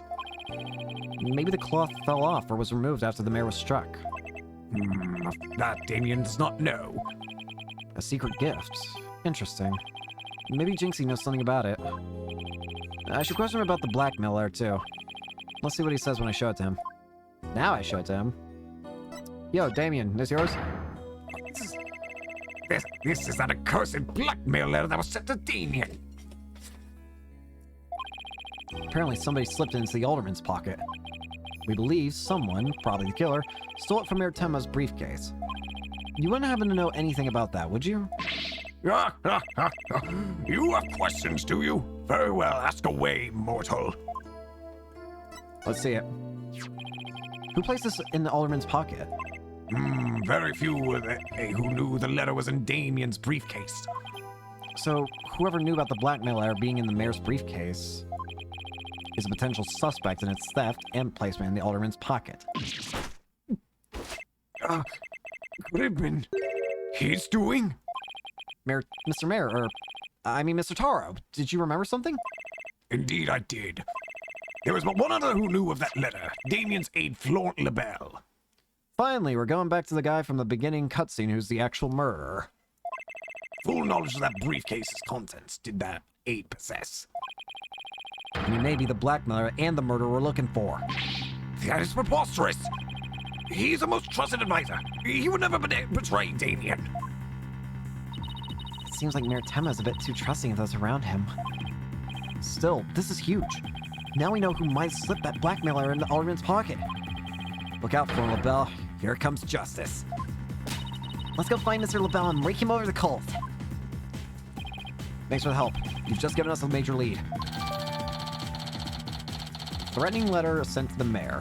It's highly likely that it was LaBelle who took it from the mayor's briefcase. There's something that still bothers me. If Mr. LaBelle is the killer, What could have motivated him to open the forbidden chamber? We should probably search it for clues. Only one problem. How do you open a locked door that doesn't have a keyhole? Let's go talk to Jinxie. Maybe she can help. I would assume Jinxie would probably be at the not there. That's the wrong area. That's the wrong area too. Yokai Lane.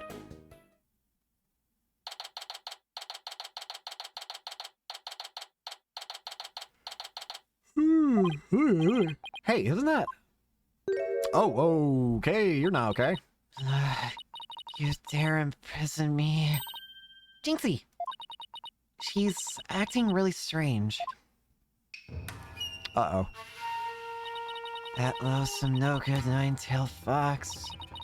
You shall know the terror that is mine in despair. You shall pay. Oh, you shall pay dearly, all of you. Jinxie, are you alright? Oh, is that you, Mr. Demon Lawyer? Morning, Jinxie. Morning? Isn't it already past noon? And what am I doing here? Last I remember, I lay down to take a nap back at the manor.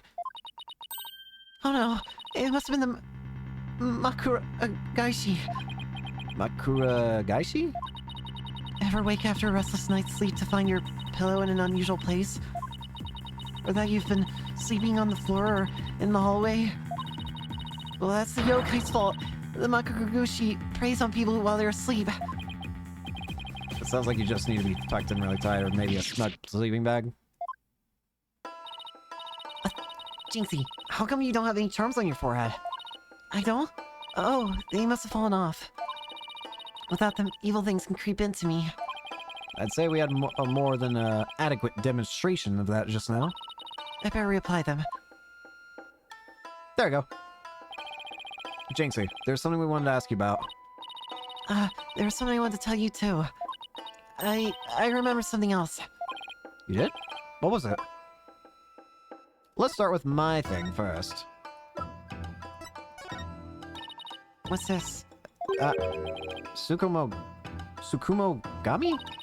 A yokai that inhabits objects that have been used for a really long time. The red demon and the Sukumogami.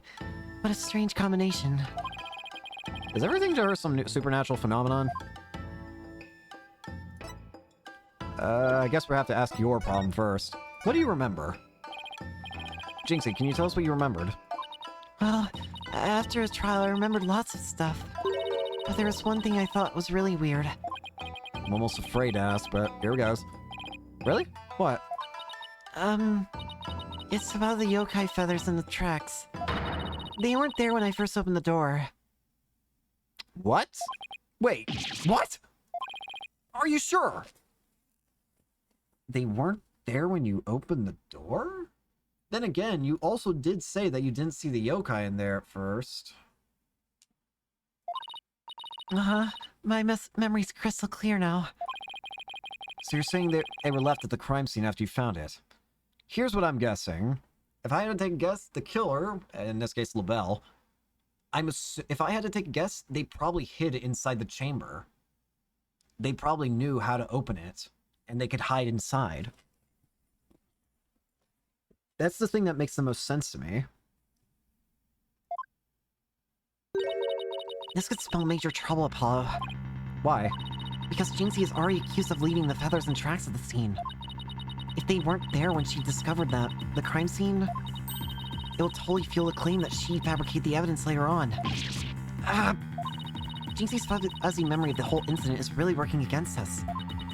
The prosecution will probably say she doesn't remember planning the evidence. Good luck rebutting that. Oh man, this is not good. I sure hope she didn't plant the evidence while she was sleepwalking or something. Jinxie, you wouldn't happen to know how to open the forbidden chamber, would you? That door doesn't even have a keyhole. Well, it's supposed to have a secret mechanism. They say you have to figure it out before the keyhole will appear. A secret mechanism? Really? It's hidden in the Fox Chamber.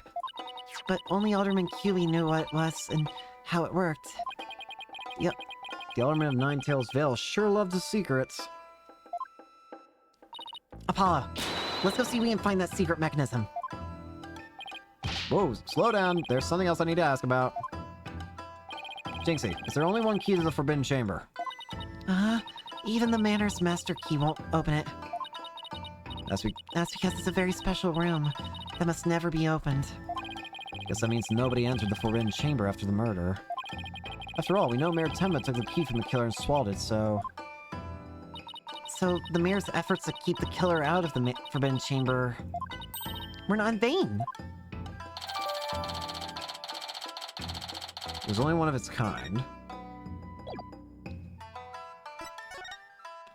Well, let's head over to the room and see if we can't figure out the problem. Never mind. Do I have to show this to you?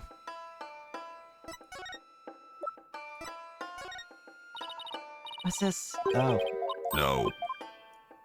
What's the game say I have to do? Show Blackmail letter to LaBelle and show Fox and Demon statue to Jinxie. Hey, Jinxie. Alderman QB made that statue.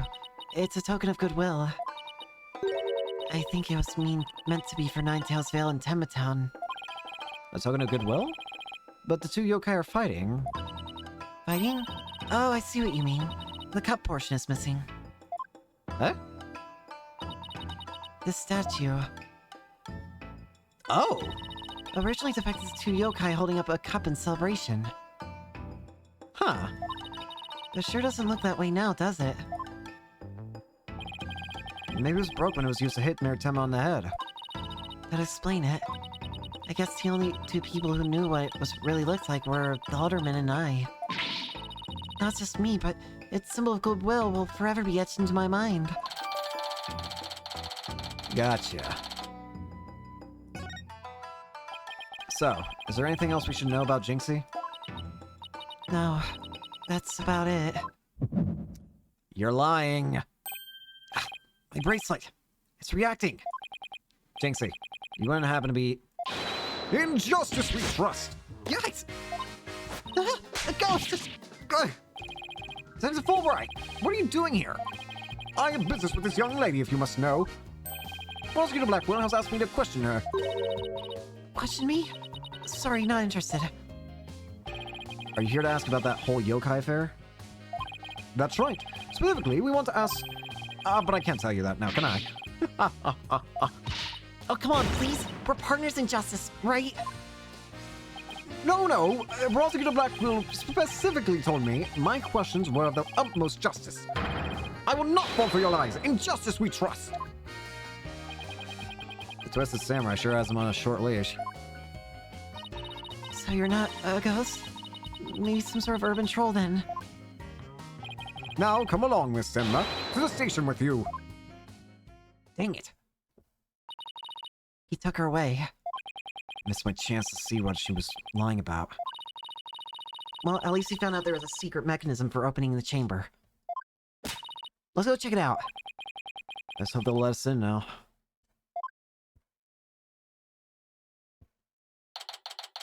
April 18th, QB Manor. Garden. What the hell happened to you? Oh, what an absolutely fabulous scent. I'm so glad I had these carnations imported from England. Nothing but the finest will do. Perhaps I should have placed one aside for a dearly departed alderman. Hey, it's Mr. LaBelle. Paul, let's ask him about the you-know-what. Oh yeah, before we search the Fox Chamber, we should ask about the blackmail letter. Why, if it isn't the mayor's little lawyers, what do you want with me? Oh, there's something we wanted to ask. Excuse you? Where's that ringing coming from? You'll have to excuse me. Hello, LaBelle here. What the? Those things on his shoulders are cell phones? Damn, what? That's a strange outfit, you know? Yes, about that, you must forgive me. This whole matter with Mayor Tenma has been a complete nightmare. Where do you buy clothes like that?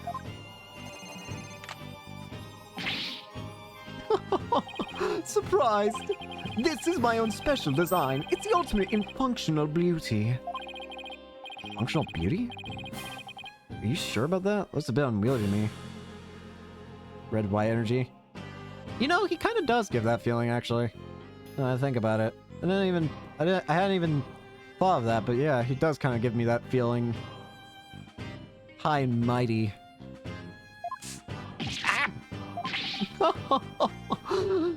You simply don't have an eye for beauty. If having an eye for beauty means looking like this guy, I'd rather be blind.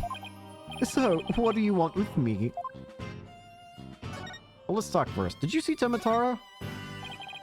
Both Jinxie and Mr. Filch said they saw Temataro.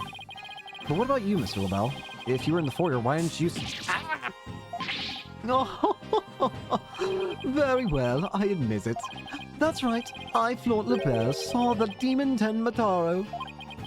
So he did see something. And why did you lie about not seeing him? I was simply trying to protect dear little Jinxie. Protect Jinxie? What do you mean? Why, don't tell me you haven't heard of that strange little habit of hers. Which one are we talking about? The one where she wanders around making mischief without knowing what she's doing. Rumor has it she's possessed by Temataro. That one's new to me. Well, there you have it. Anytime you hear about a Temataro sighting, little Jinxie should be your prime suspect. Tell us more about that rumor. Rumor about Jinxie. So, what was that rumor about Jinxie? They say she's possessed. Not all the time, of course. It hits suddenly, then she starts wandering around doing strange things. Is that so? Although, come to think of it... Oh, some no good nine-tailed fox shall know the terrorless mind to spare. That certainly would explain how she was acting earlier. Oh, once she even put on a Temataro costume and wandered around the woods at night. She did?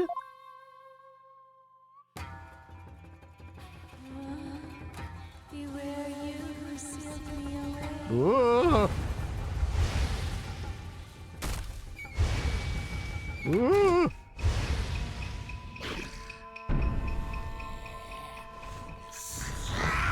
Still doesn't explain the flight, though.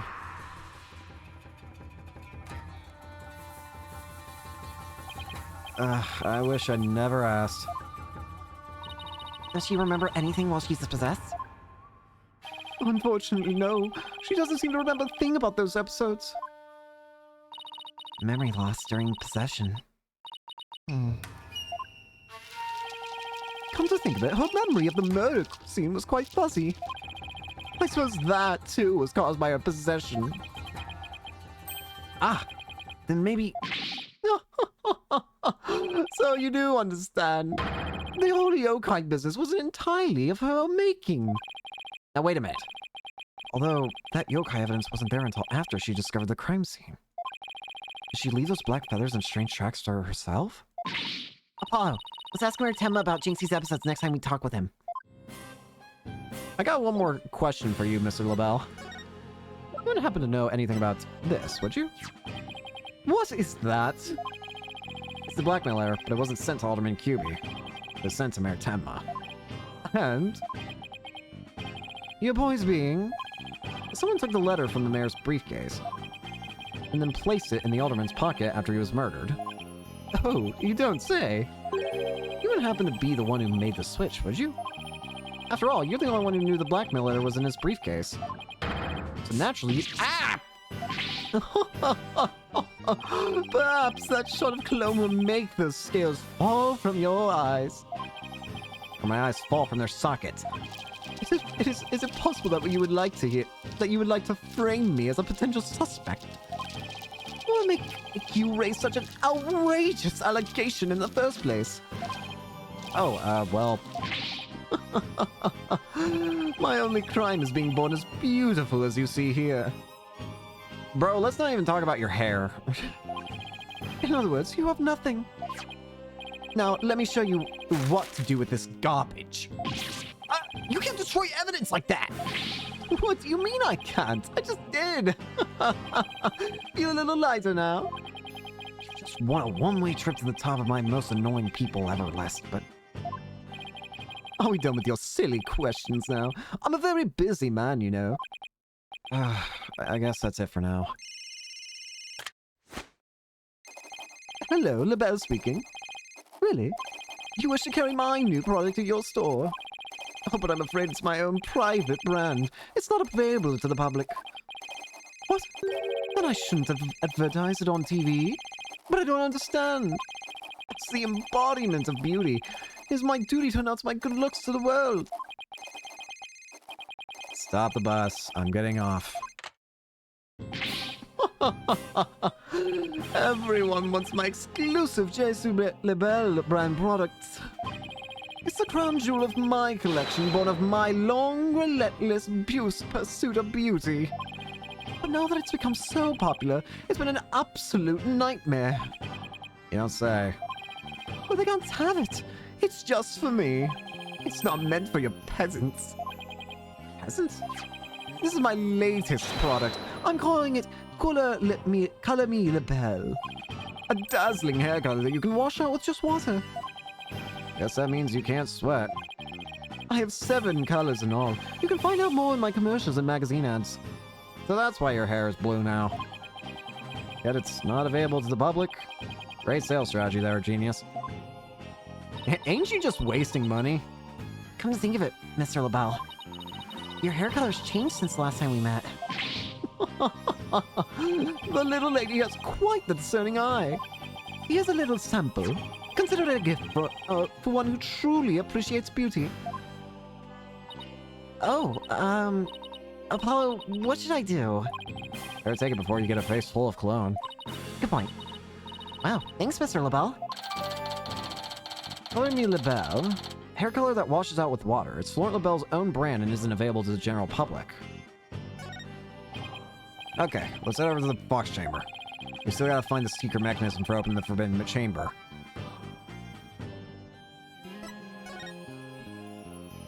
Alright, Fox Chamber it is. A secret mechanism, huh? Okay, let's find that secret mechanism for opening the forbidden chamber. Oh, that is so exciting! Can't wait to see how it works. But do you really think the killer entered the forbidden chamber? We'll just have to open it to find out. We should also see if there was anywhere the killer could have hidden this room. Okay, let's get started. I don't know how to say that, Apollo. Any ideas? So the crime scene was locked at the time. Ugh, this is a tough one. The only people in that locked room were the deceased, the alderman, and the mayor. Maybe the killer hid somewhere in that room.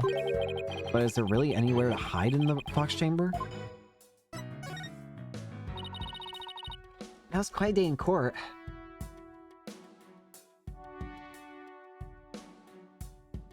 Sorry, I was looking at something. The news just can't stop talking about how Demon Tenmataro made an appearance. There's never an exorcist around when you need one. Well, I heard the judge actually held an exorcism in his courtroom after that. Good. Let's hope it's the last we'll see of that pain-in-the-neck yokai. I don't know. I have a feeling Tenmataro could exorcise an exorcist. As an attorney defending a demon, I know exactly how that feels.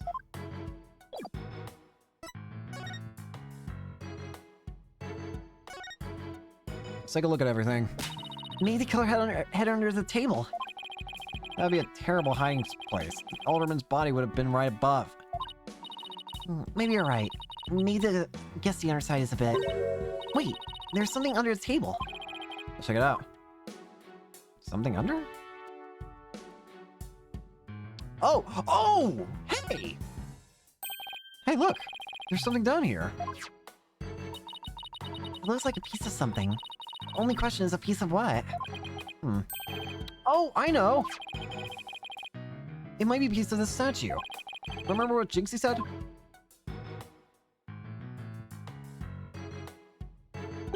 The statue originally depicted 2 yokai holding up a cup. It was a symbol of goodwill. This piece broke off and rolled under a table. We found it finally.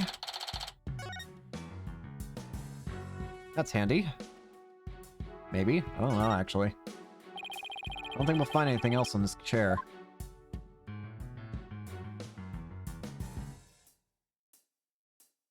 Chandelier. Wow, this is a pricey looking chair. Apparently the mayor was found drugged and unconscious in it. Really? Yeah, when he came to, he was arrested for murder. I'm pretty sure we've read this before. So he's a prime suspect in a crime he knows nothing about. That stinks. Oh, poor Mr. Tenma. He's feeling so scared and confused. Oh, it's up to us to save him. Like she's on her own emotional roller Yeah, I remember.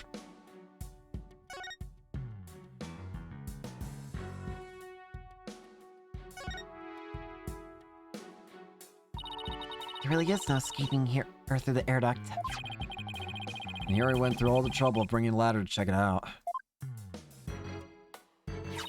That's not a ladder, Apollo. It's a step. I swear to God, every single one of these games is going to torment me. What's the difference? They both have the word ladder in them. What's the difference? Oh, I know. Let's play rock, paper, scissors to decide who's right. You're way too competitive, and it's not even related to the original issue either.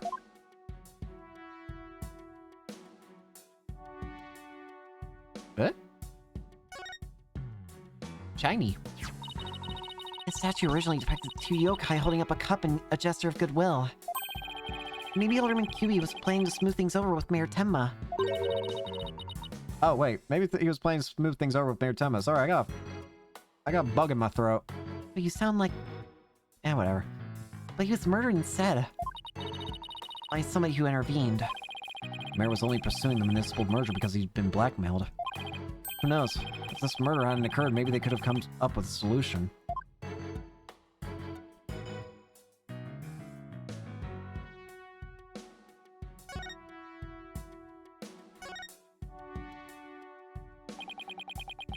Two foxes standing back to back are depicted in this elegant folding screen. Does this have something to do with the keyhole? Wait a minute. Two foxes. There are two fox statues in front of the Forbidden Chamber as well. I see. Maybe the key will appear if we do something to this folding screen? But I don't see anything unusual about it. Well, it does have two foxes on it, and there are two fox statues in front of the door. And maybe there's a clue somewhere in this room. Let's turn the whole place upside down. He's as excited as a kid in the candy store.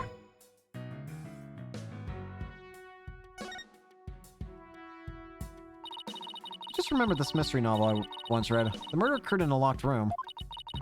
And the perpetrator made sure to hide behind the room's door when it was opened. And when no one was looking, he made his escape.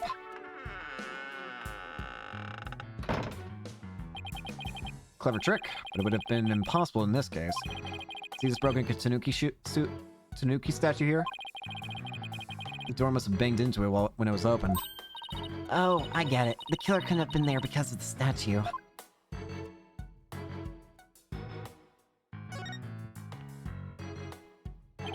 You better take a look behind this door, too. Oh look, the doorknob banged to the wall. It had a dent, too. That wouldn't have happened if the killer had been hiding there. Right, I guess that rules out the old hide behind the door trick.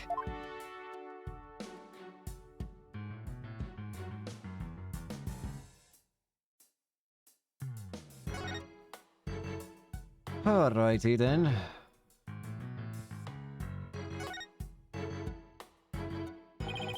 There's a carving of the nine-tailed fox over the door and statues of him on either side. The way those two statues are glaring, and it's like they're guarding the door from us. Come to think of it, there are two foxes on the folding screen as well. It can't be a coincidence, can it? Hey, the statue moves! Don't get carried away now. I mean, who knows? It might trigger a trap. I can handle it. If a spirit comes shooting my way, I'll snatch it out of the air. After all, I have the reflexes of a regular Cry Kid. I guess if you can catch something that fast out in the air, you can accomplish anything. Still, there might be something to the fact that these fox statues rotate. There's something around here that shows the position they should be in.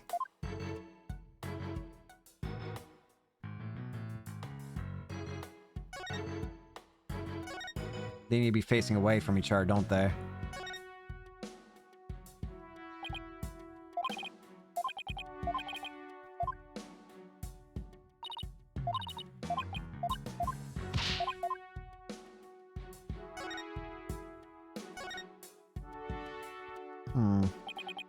Still no keyhole, huh? Yeah, and the door won't budge, just like those spiky bangs of yours. Well, all it takes is some water, but I don't think that would work on the door. Oh, I know. I'll break it down with my body slam. I seriously doubt you could do that. How do you know if I haven't even tried yet? Oh, wait, don't! As much as you hate losing, Athena, I think the door would win this match. Well, I can't think of anywhere else to look. You find anything, Apollo? We'll never find the keyhole to the Forbidden Chamber at this rate. There's something about that folding screen. You know how the fox statues in front of the Forbidden Chamber move? That screen might be a clue as to how we're supposed to position them or something. Hey, I bet you're right. Let's go over the screen with a fine-tooth comb.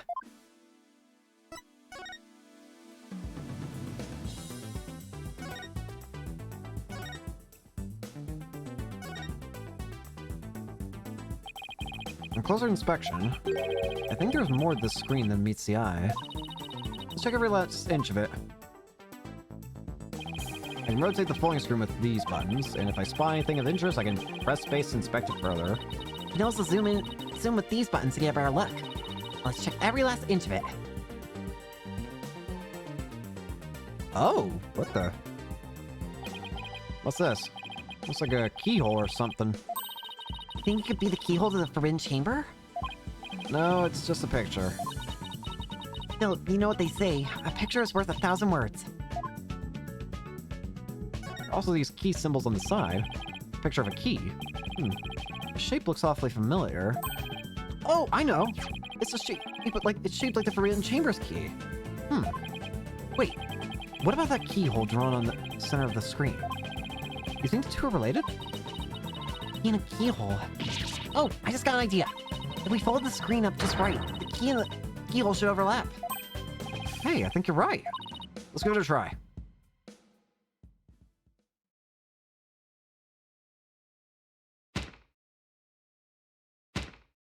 Ah, look, a door. Yeah, and it's open too.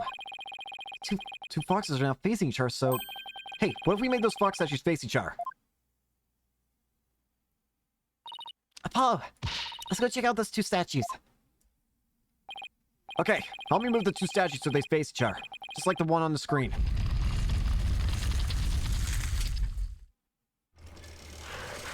Bingo.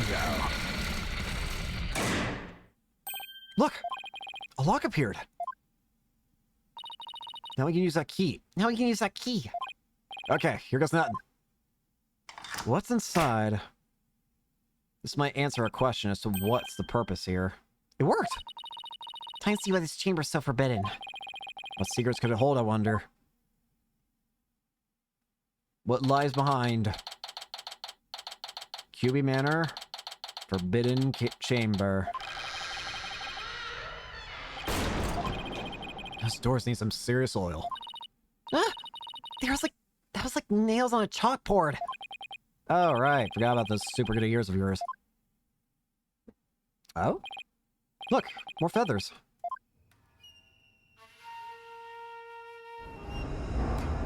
Whoa! That's cool. What the heck is that? Is that a Tenmataro statue? But there's something odd about it. All I know is I don't like it. But I can't explain why. You okay, Athena? You look kind of pale. You're not scared, are you? What, of this thing? Don't make me laugh. Really? Hey, look! What? What is it? Over there on the left. There's a bunch of staves on that rack. Well, there's where one of our missing staffs went. They kind of look like the staff we saw earlier. You mean the one Jinxie said she saw Timotaro carrying? Yeah, I bet our Temitaro impersonator really did come in here at some point. Well, what are we waiting for? Let's search the place. There's something of immediate interest. That is LaBelle's, isn't it? Yep. What's this? Whatever it is, the packaging is really gaudy. The fact that there's no dust on it means it hasn't been here very long. Oh, it's hand cream. Let's see what brand it is. Jesus LaBelle? LaBelle? What the? But then, wouldn't that mean LaBelle was here? I guess so, but why? Well, whoever was dressed up like Temitaro must have taken a staff from here in the Forbidden Chamber. And that same person probably dropped this hand cream at that time. In other words, the Temitaro impersonator we're looking for is none other than... Florent LaBelle. This might be a big break for us in the court tomorrow. Now all we have to do is get the truth out of Miss Mayor Tenma.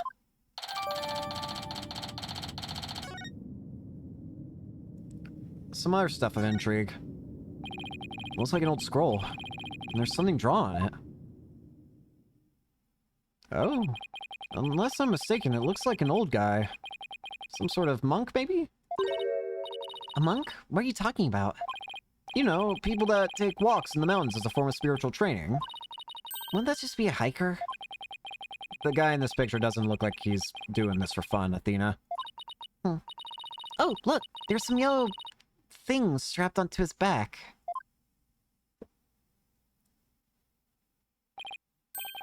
Whoa, it's turning into Temitaro? What's this girl getting at? Is this how Temitaro was born? Well, whatever it is, it's definitely creepy.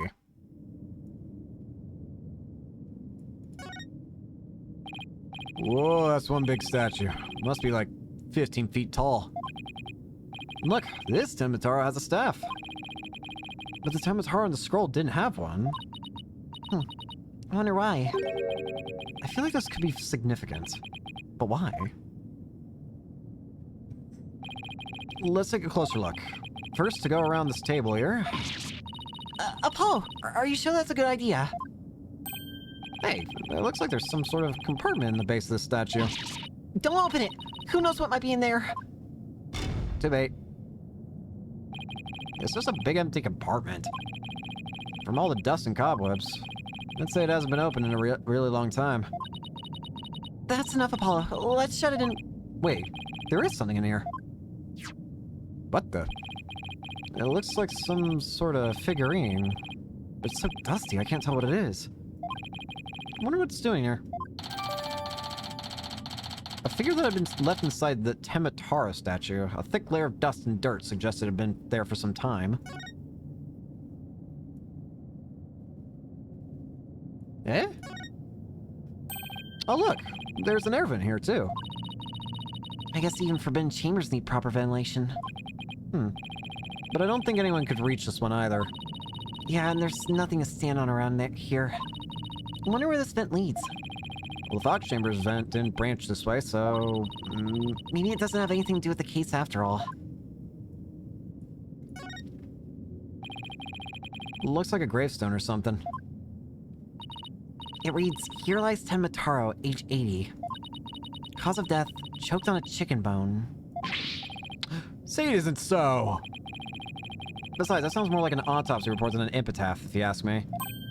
Wait, you're joking around as you're scared. It's your coping mechanism. I'm not scared. Freak out central, right here, baby. Cut it out, Widget! Denial's strong in this one.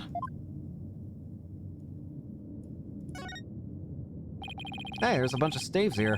It looks like one's missing. The Temitaro Jinxie Saw must have taken it. I'd have to agree. These look like the one Detective Fulbright showed us. Why do you think there were so many here? Maybe there's spares. Temitaro might be, you know, absent-minded or something. But the fact that he has spare staves handy, well... it shows he's aware of his faults and is trying to deal with them. Or at least that's my take on it. Maybe this will remind her to deal with her own faults. But I won't hold my breath. Guess that about wraps it up. What now? We should probably talk to some of the witnesses again. You mean like Mr. Filch and Jinxie? Yeah, I really want to ask Mr. Filch about the village superstitions in Temataro. No! Oh, it still lets me. Yay! Black feathers. They look exactly like the ones in the Fox Chamber. That means the killer must have been in here at some point.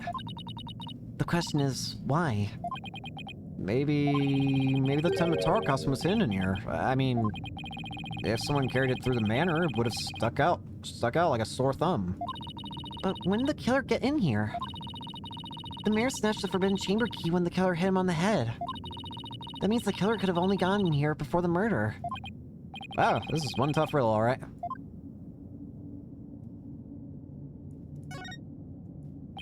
A stone lantern. Like those Japanese garden lamps? Where's the switch? Lamps like these are lit by fire, not electricity, so there's no switch. Oh, here it is. What? It was hidden outside. I see Temataro's cell has been outfitted with all the amenities that a yokai could want. Even the demons use electricity.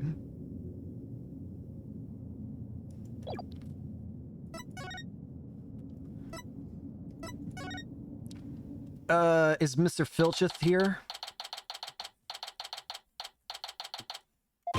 It's a curse, a curse, the curse of Temataro!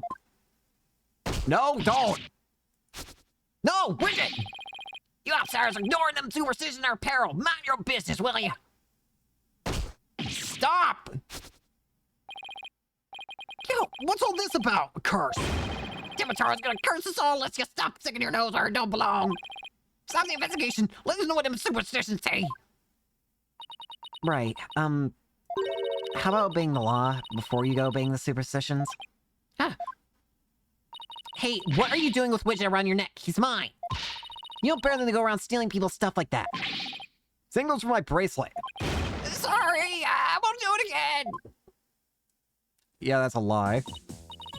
You almost kidnapped my sweet little Widget. That big jerk. I'm sorry. No, I'm not. I guess you can't teach an old raccoon dog new tricks. As long as we have him here, I guess we should ask him about what happened.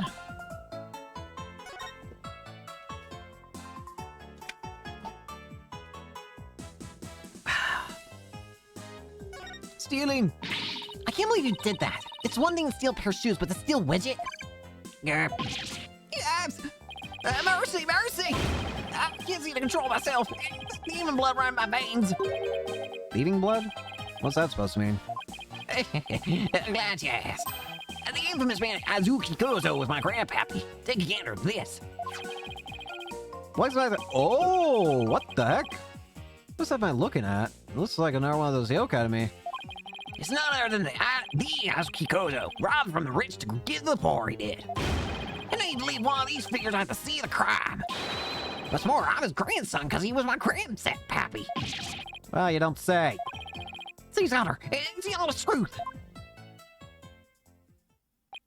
It was the sound of Azuki beans scraping together in the dead of night. It's the magical sound of dirty money getting washed clean for giving out the poor. I'm Azuki Kozo, washer of money, giver outer of wealth reborn. Forget the money. You should be washing yourself this nasty habit. Wait a sec. This figure looks familiar. Yes, it looks just like that old Dusty figure we found in the Forbidden Chamber. Interesting. A figure discovered inside the Temataro statue. Apparently, it's something a certain thief leaves at the scene of his theft. Hey, what are you doing with that there figure? Oh, this? We found it in the Forbidden Chamber. Looks like it'd been there practically forever. Huh. It mean my grandpappy broke into the Forbidden Chamber way back. Hey, that reminds me. He once told me there was treasure in that there chamber. Treasure?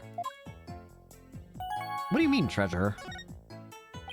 What do you know about the treasure in the Forbidden Chamber? Only that's the greatest get rich quick chance in the universe. Grandpappy told me all about it. Said there's an amazing treasure in there. There's something amazing in there? Didn't see anything like that, though. Your grandfather didn't by chance already steal it, did he? Seeing how there was one of his figures in there, that just might be it. That's grandpappy for you. Bet he washed that treasure up real good before handing it out to the poor. Oh, of course, because he was so righteous. And Corey, you mentioned seeing Temitaro near the scene of the crime. Sorry I didn't come clean right away, but them superstitions got the better of me. The people of Ninetales Vale sure seem like a superstitious bunch. I'm not surprised you wouldn't want to talk about seeing Temitaro.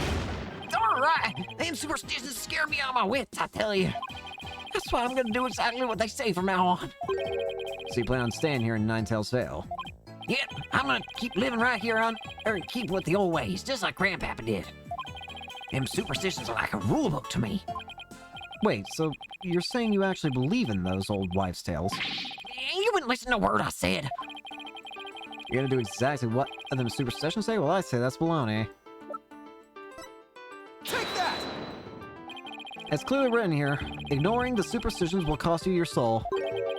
There is, however, one way to save it, your immediate departure from the village. Ah, So according to this, you shouldn't even be here, let alone talking with us. You said you plan on staying right here in Ninetales Vale. But if you really believe the superstitions, you would have been long gone by now. ah. I know you've been lying to me. Time to come clean, Mr. Filch.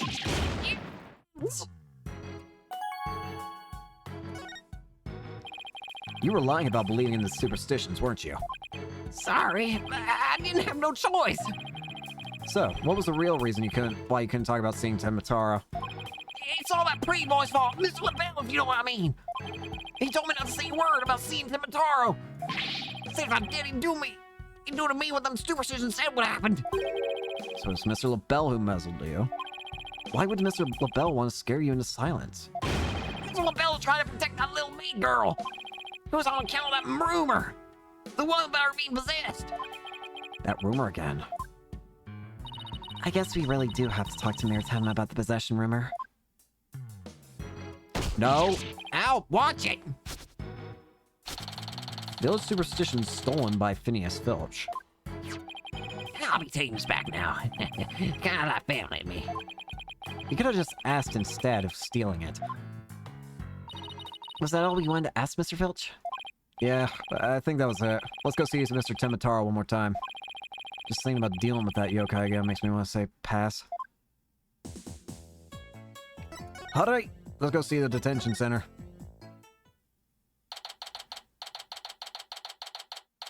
Detention center! Lord Tenma, your attorneys are here to see you, your malevolence.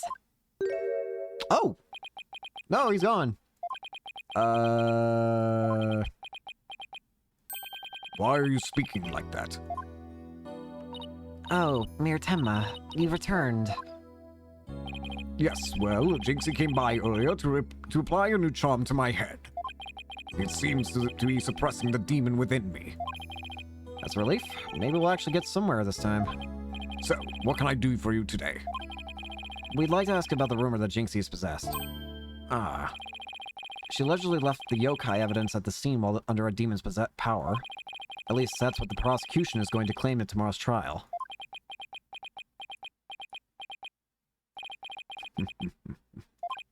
Huh?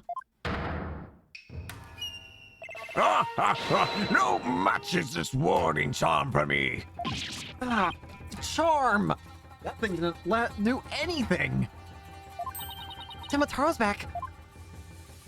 Those foolish mortals, they shall regret blaming that child for my doings. Ugh, I blew it. That question brought that yokai back. And he probably won't drop the act until Jinx's name is cleared either. We'd like to ask you about something your aide Flort LaBelle mentioned. Did you know Jinxie is rumored to be possessed? I know not of what you speak. You're not trying to protect Jinxie, are you? I, Tenmataro, demon lord of the yokai, protect a mere mortal.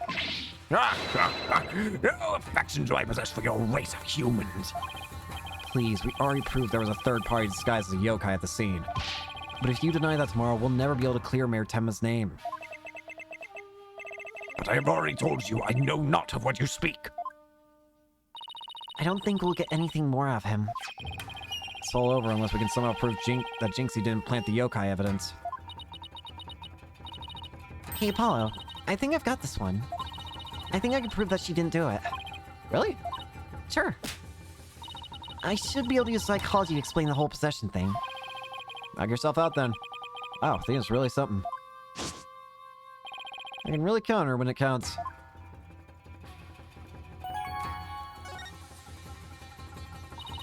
Miratema, Jinxie isn't possessed. I believe her so-called possession episodes are a form of somnambulism. Somnambulism? You mean sleepwalking? Yes, I believe she is exhibiting a rare form of the disorder. It's usually brought on by repressed stress. Mr. Mayor, didn't her symptoms start soon after she began her job in Ninetails Vale? When the child visited last, she did speak of dreading yokai and how they rob her of sleep each night. I knew it. That lack of sleep is causing her to enter an unconscious state. And that means she can't be trying to protect you, at least not on a conscious level. So then the Temitaro that was spotted at the manor wasn't Jinxie. Sleepwalking, huh? That would indeed explain the matter. Look! Timotaro spirit! It's left the mayor's body. Can you tell us the truth now, Miratema? Very well. It's the least I could do for a superb exorcist such as you. Feathers and tracks. Miratema, you didn't leave those feathers and tracks at the scene, did you? I did not. Neither I nor Jinxie have anything to do with that. That was the killer's doing, no doubt. I knew it. You suspect Lord Florence is behind all this. But why? Did he really want Ninetails Vale that badly? Can you think of any reason why? Looking back, he did seem fixated on Temitaro for a spell. Could it be? Perhaps he was attempting to release Temitaro. He wanted the treasure. That's crazy. Are you saying that yokai is real? Whatever the case, Temitaro brings nothing but pain and misfortune. It is as the superstitions warn. You must not gaze upon him nor free him from his prison. But how can people actually believe that? Well, at least we know who's behind this whole Temitaro thing now. Yeah, and I think we need to have another nice long chat with Mr. LaBelle. Your dinner is ready, Your Malevolence. The odd offering to the Demon King. You may place it right here. The kitchen crew poured their heart and soul into making it. Did they now? Souls happen to be a favorite of mine. Just hold the hearts next time. Yes, Your Malevolence. I'll remember that. How long is he planning to keep up this yokai charade? We've already talked to Mr. Filch and Mayor Temma, so why don't we go see Florent LaBelle next, now that we know the truth? He won't be able to claim that the Temitaro was Jinxie or the mayor anymore. But the real question is, how are we going to get him to admit it was him? That's a great question. We'll figure that out later. April 18th, QB Manor. Foyer. Okay, now let's practice that again. Filchy, from the top. Miss LaBelle was in the foyer at the time of the crime. When we, heard a scream, heck, what was the next part again? Yeah! You have the memory capacity of a flea. This is the 30th time, you know. Now, 100 times more and we're done. What on earth are they practicing? Oh, I ain't cut out for this. Whoopsie daisy. Oh, beg your pardon, Mr. LaBelle, sir. It's just all this practicing. Unbelievable. What if you had sullied my outfit with those grabby paws of yours? Did Filch filch LaBelle's wallet just now? So, what do you think they're up to this time, Paulo? Oh, it's you two. Eavesdropping, are we? You physicists are so tacky. Well, what do you want with me? Your confession to be in the Temitaro imposter would be nice right about now. Taro's true identity. Mr. Filch filled me in on a conversation you two had. And about how you told him not to say a word about seeing Tenmataro. Filch, you fool! I told you nothing good would come out of running your mouth! So why'd you want to keep Mr. Filch quiet like that, Mr. LaBelle? Oh, he's to protect darling little Jinxie, of course.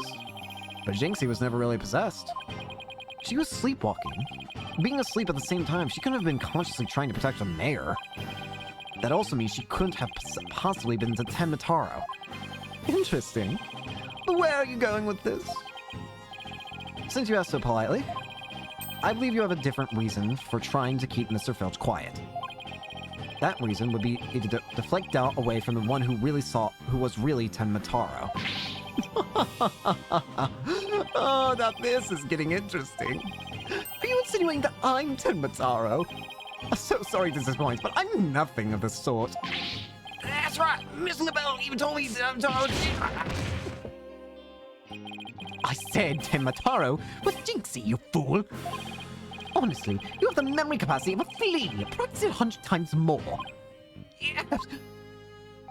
So, have you been called to testify tomorrow? Yes, and I'm so looking forward to my courtroom debut. But you'll just have to wait until then. I'll be waiting with a special piece of evidence that I've been saving just for you. Filchy, wake up, you lazy bones. What? Was I sleeping? Wake up, that sweet clone of yours, Mr. LaBelle. That made me right sleepy, you did.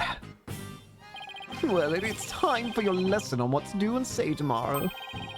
I'm begging you, don't listen. I'm not cut off with this thing and remember stuff.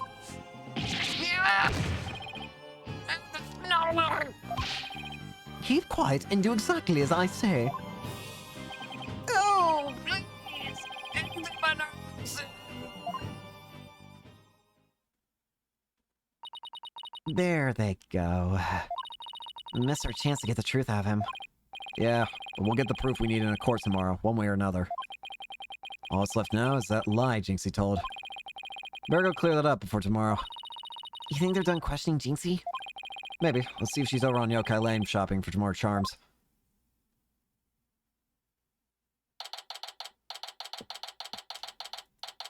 Nine Tails Vale. Ah, there we go. A curse and nine-tailed fox. The time for selling scored. The judgment fester over time, but eventually mine. She must be sleepwalking again. Maybe if I speak softly, I won't startle her and get a charm plastered on my forehead. Psst. Jinxie. Huh? Oh, hello, Mr. Demon Lawyer. Ah, my charms must have fallen off again. Phew! Guess I need to avoid a charm slap by toning down my cords of steel. Are they done questioning you, Jinxie? Uh-huh. And on the way back, I stopped here to buy a new charm that was just released. Yeah, which one? Oh, the one with the nine-tailed fox and Tamataro. It shows them dancing together. Really? The two bitter rivals dancing together. Uh-huh. It's a charm for rebuilding burnt bridges. Oh, right, for the municipal merger issue. No, it's for the demon lawyer and the insomniac prosecutor. It'll stop you two from fighting like you did in court this morning. We weren't fighting. It was just a spirited debate. It's what we... No fighting. Charm slapped again. Apollo, if you're done playing around, let's find out what she was lying about. Alright, Jinxie. Jinxie, seems like you're starting to remember things. You always said that the feathers and tracks weren't there when you discovered the crime. Have you remembered anything else that seems important? Like what? Tell us what you saw that day. Maybe you'll remember something else this time. When I opened the door, Papa and Ellerman and QB were collapsed in the fox chamber. That's when Papa told me to call an ambulance and the police. That's all he said before he passed out in the chair. You're lying. I knew it. She's holding something back. Time to get cracking. What are you hiding?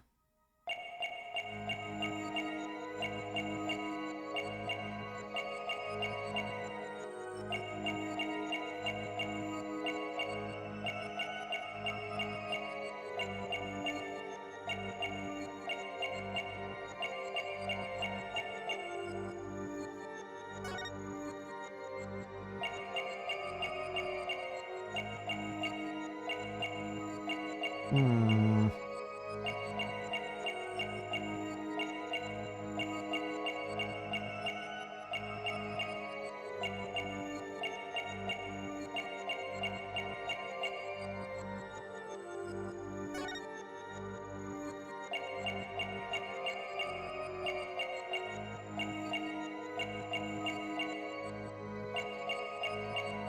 Aha! Hang on.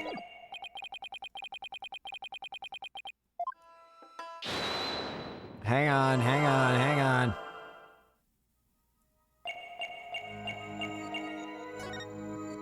Gotcha! Bingo. You were very nervous when you said that's all he said, weren't you?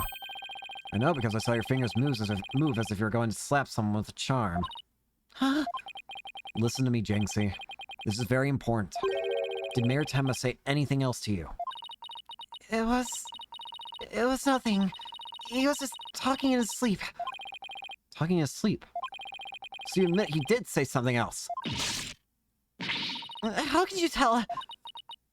Only a demon could have such powers.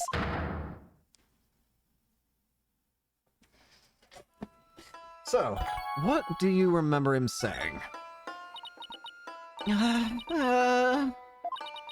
Like I said, he was just talking in his sleep. I mean, why else would Papa say something like that? Could you be a little more specific? Before he fainted, he said, "Forgive me, Jinxie. I killed Armin QB." He said what? The mayor actually confesses a crime? But he didn't mean it. He can possibly know what he was saying. He was probably possessed, or maybe he was in the middle of a nightmare. A nightmare? No, this is a nightmare. This is one statement I wish I never heard. What in the world are we gonna do now?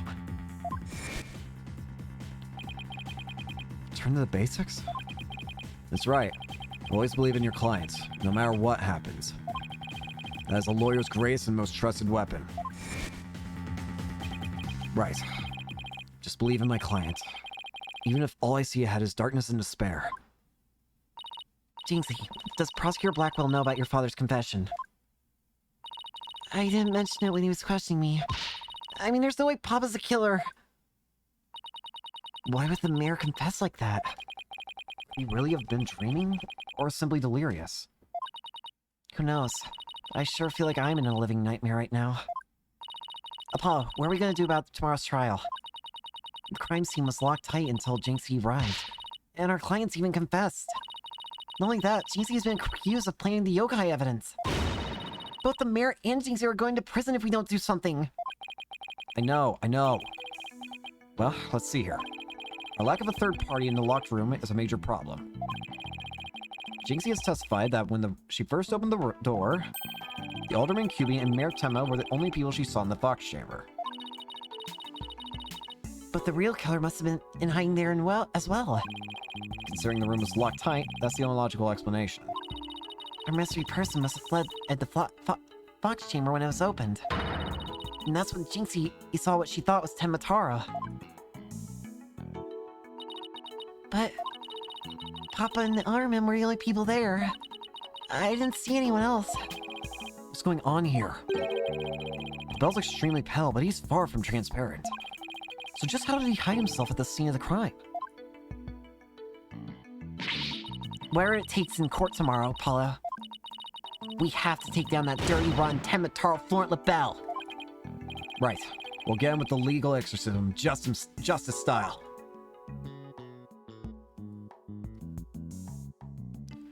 Oh boy.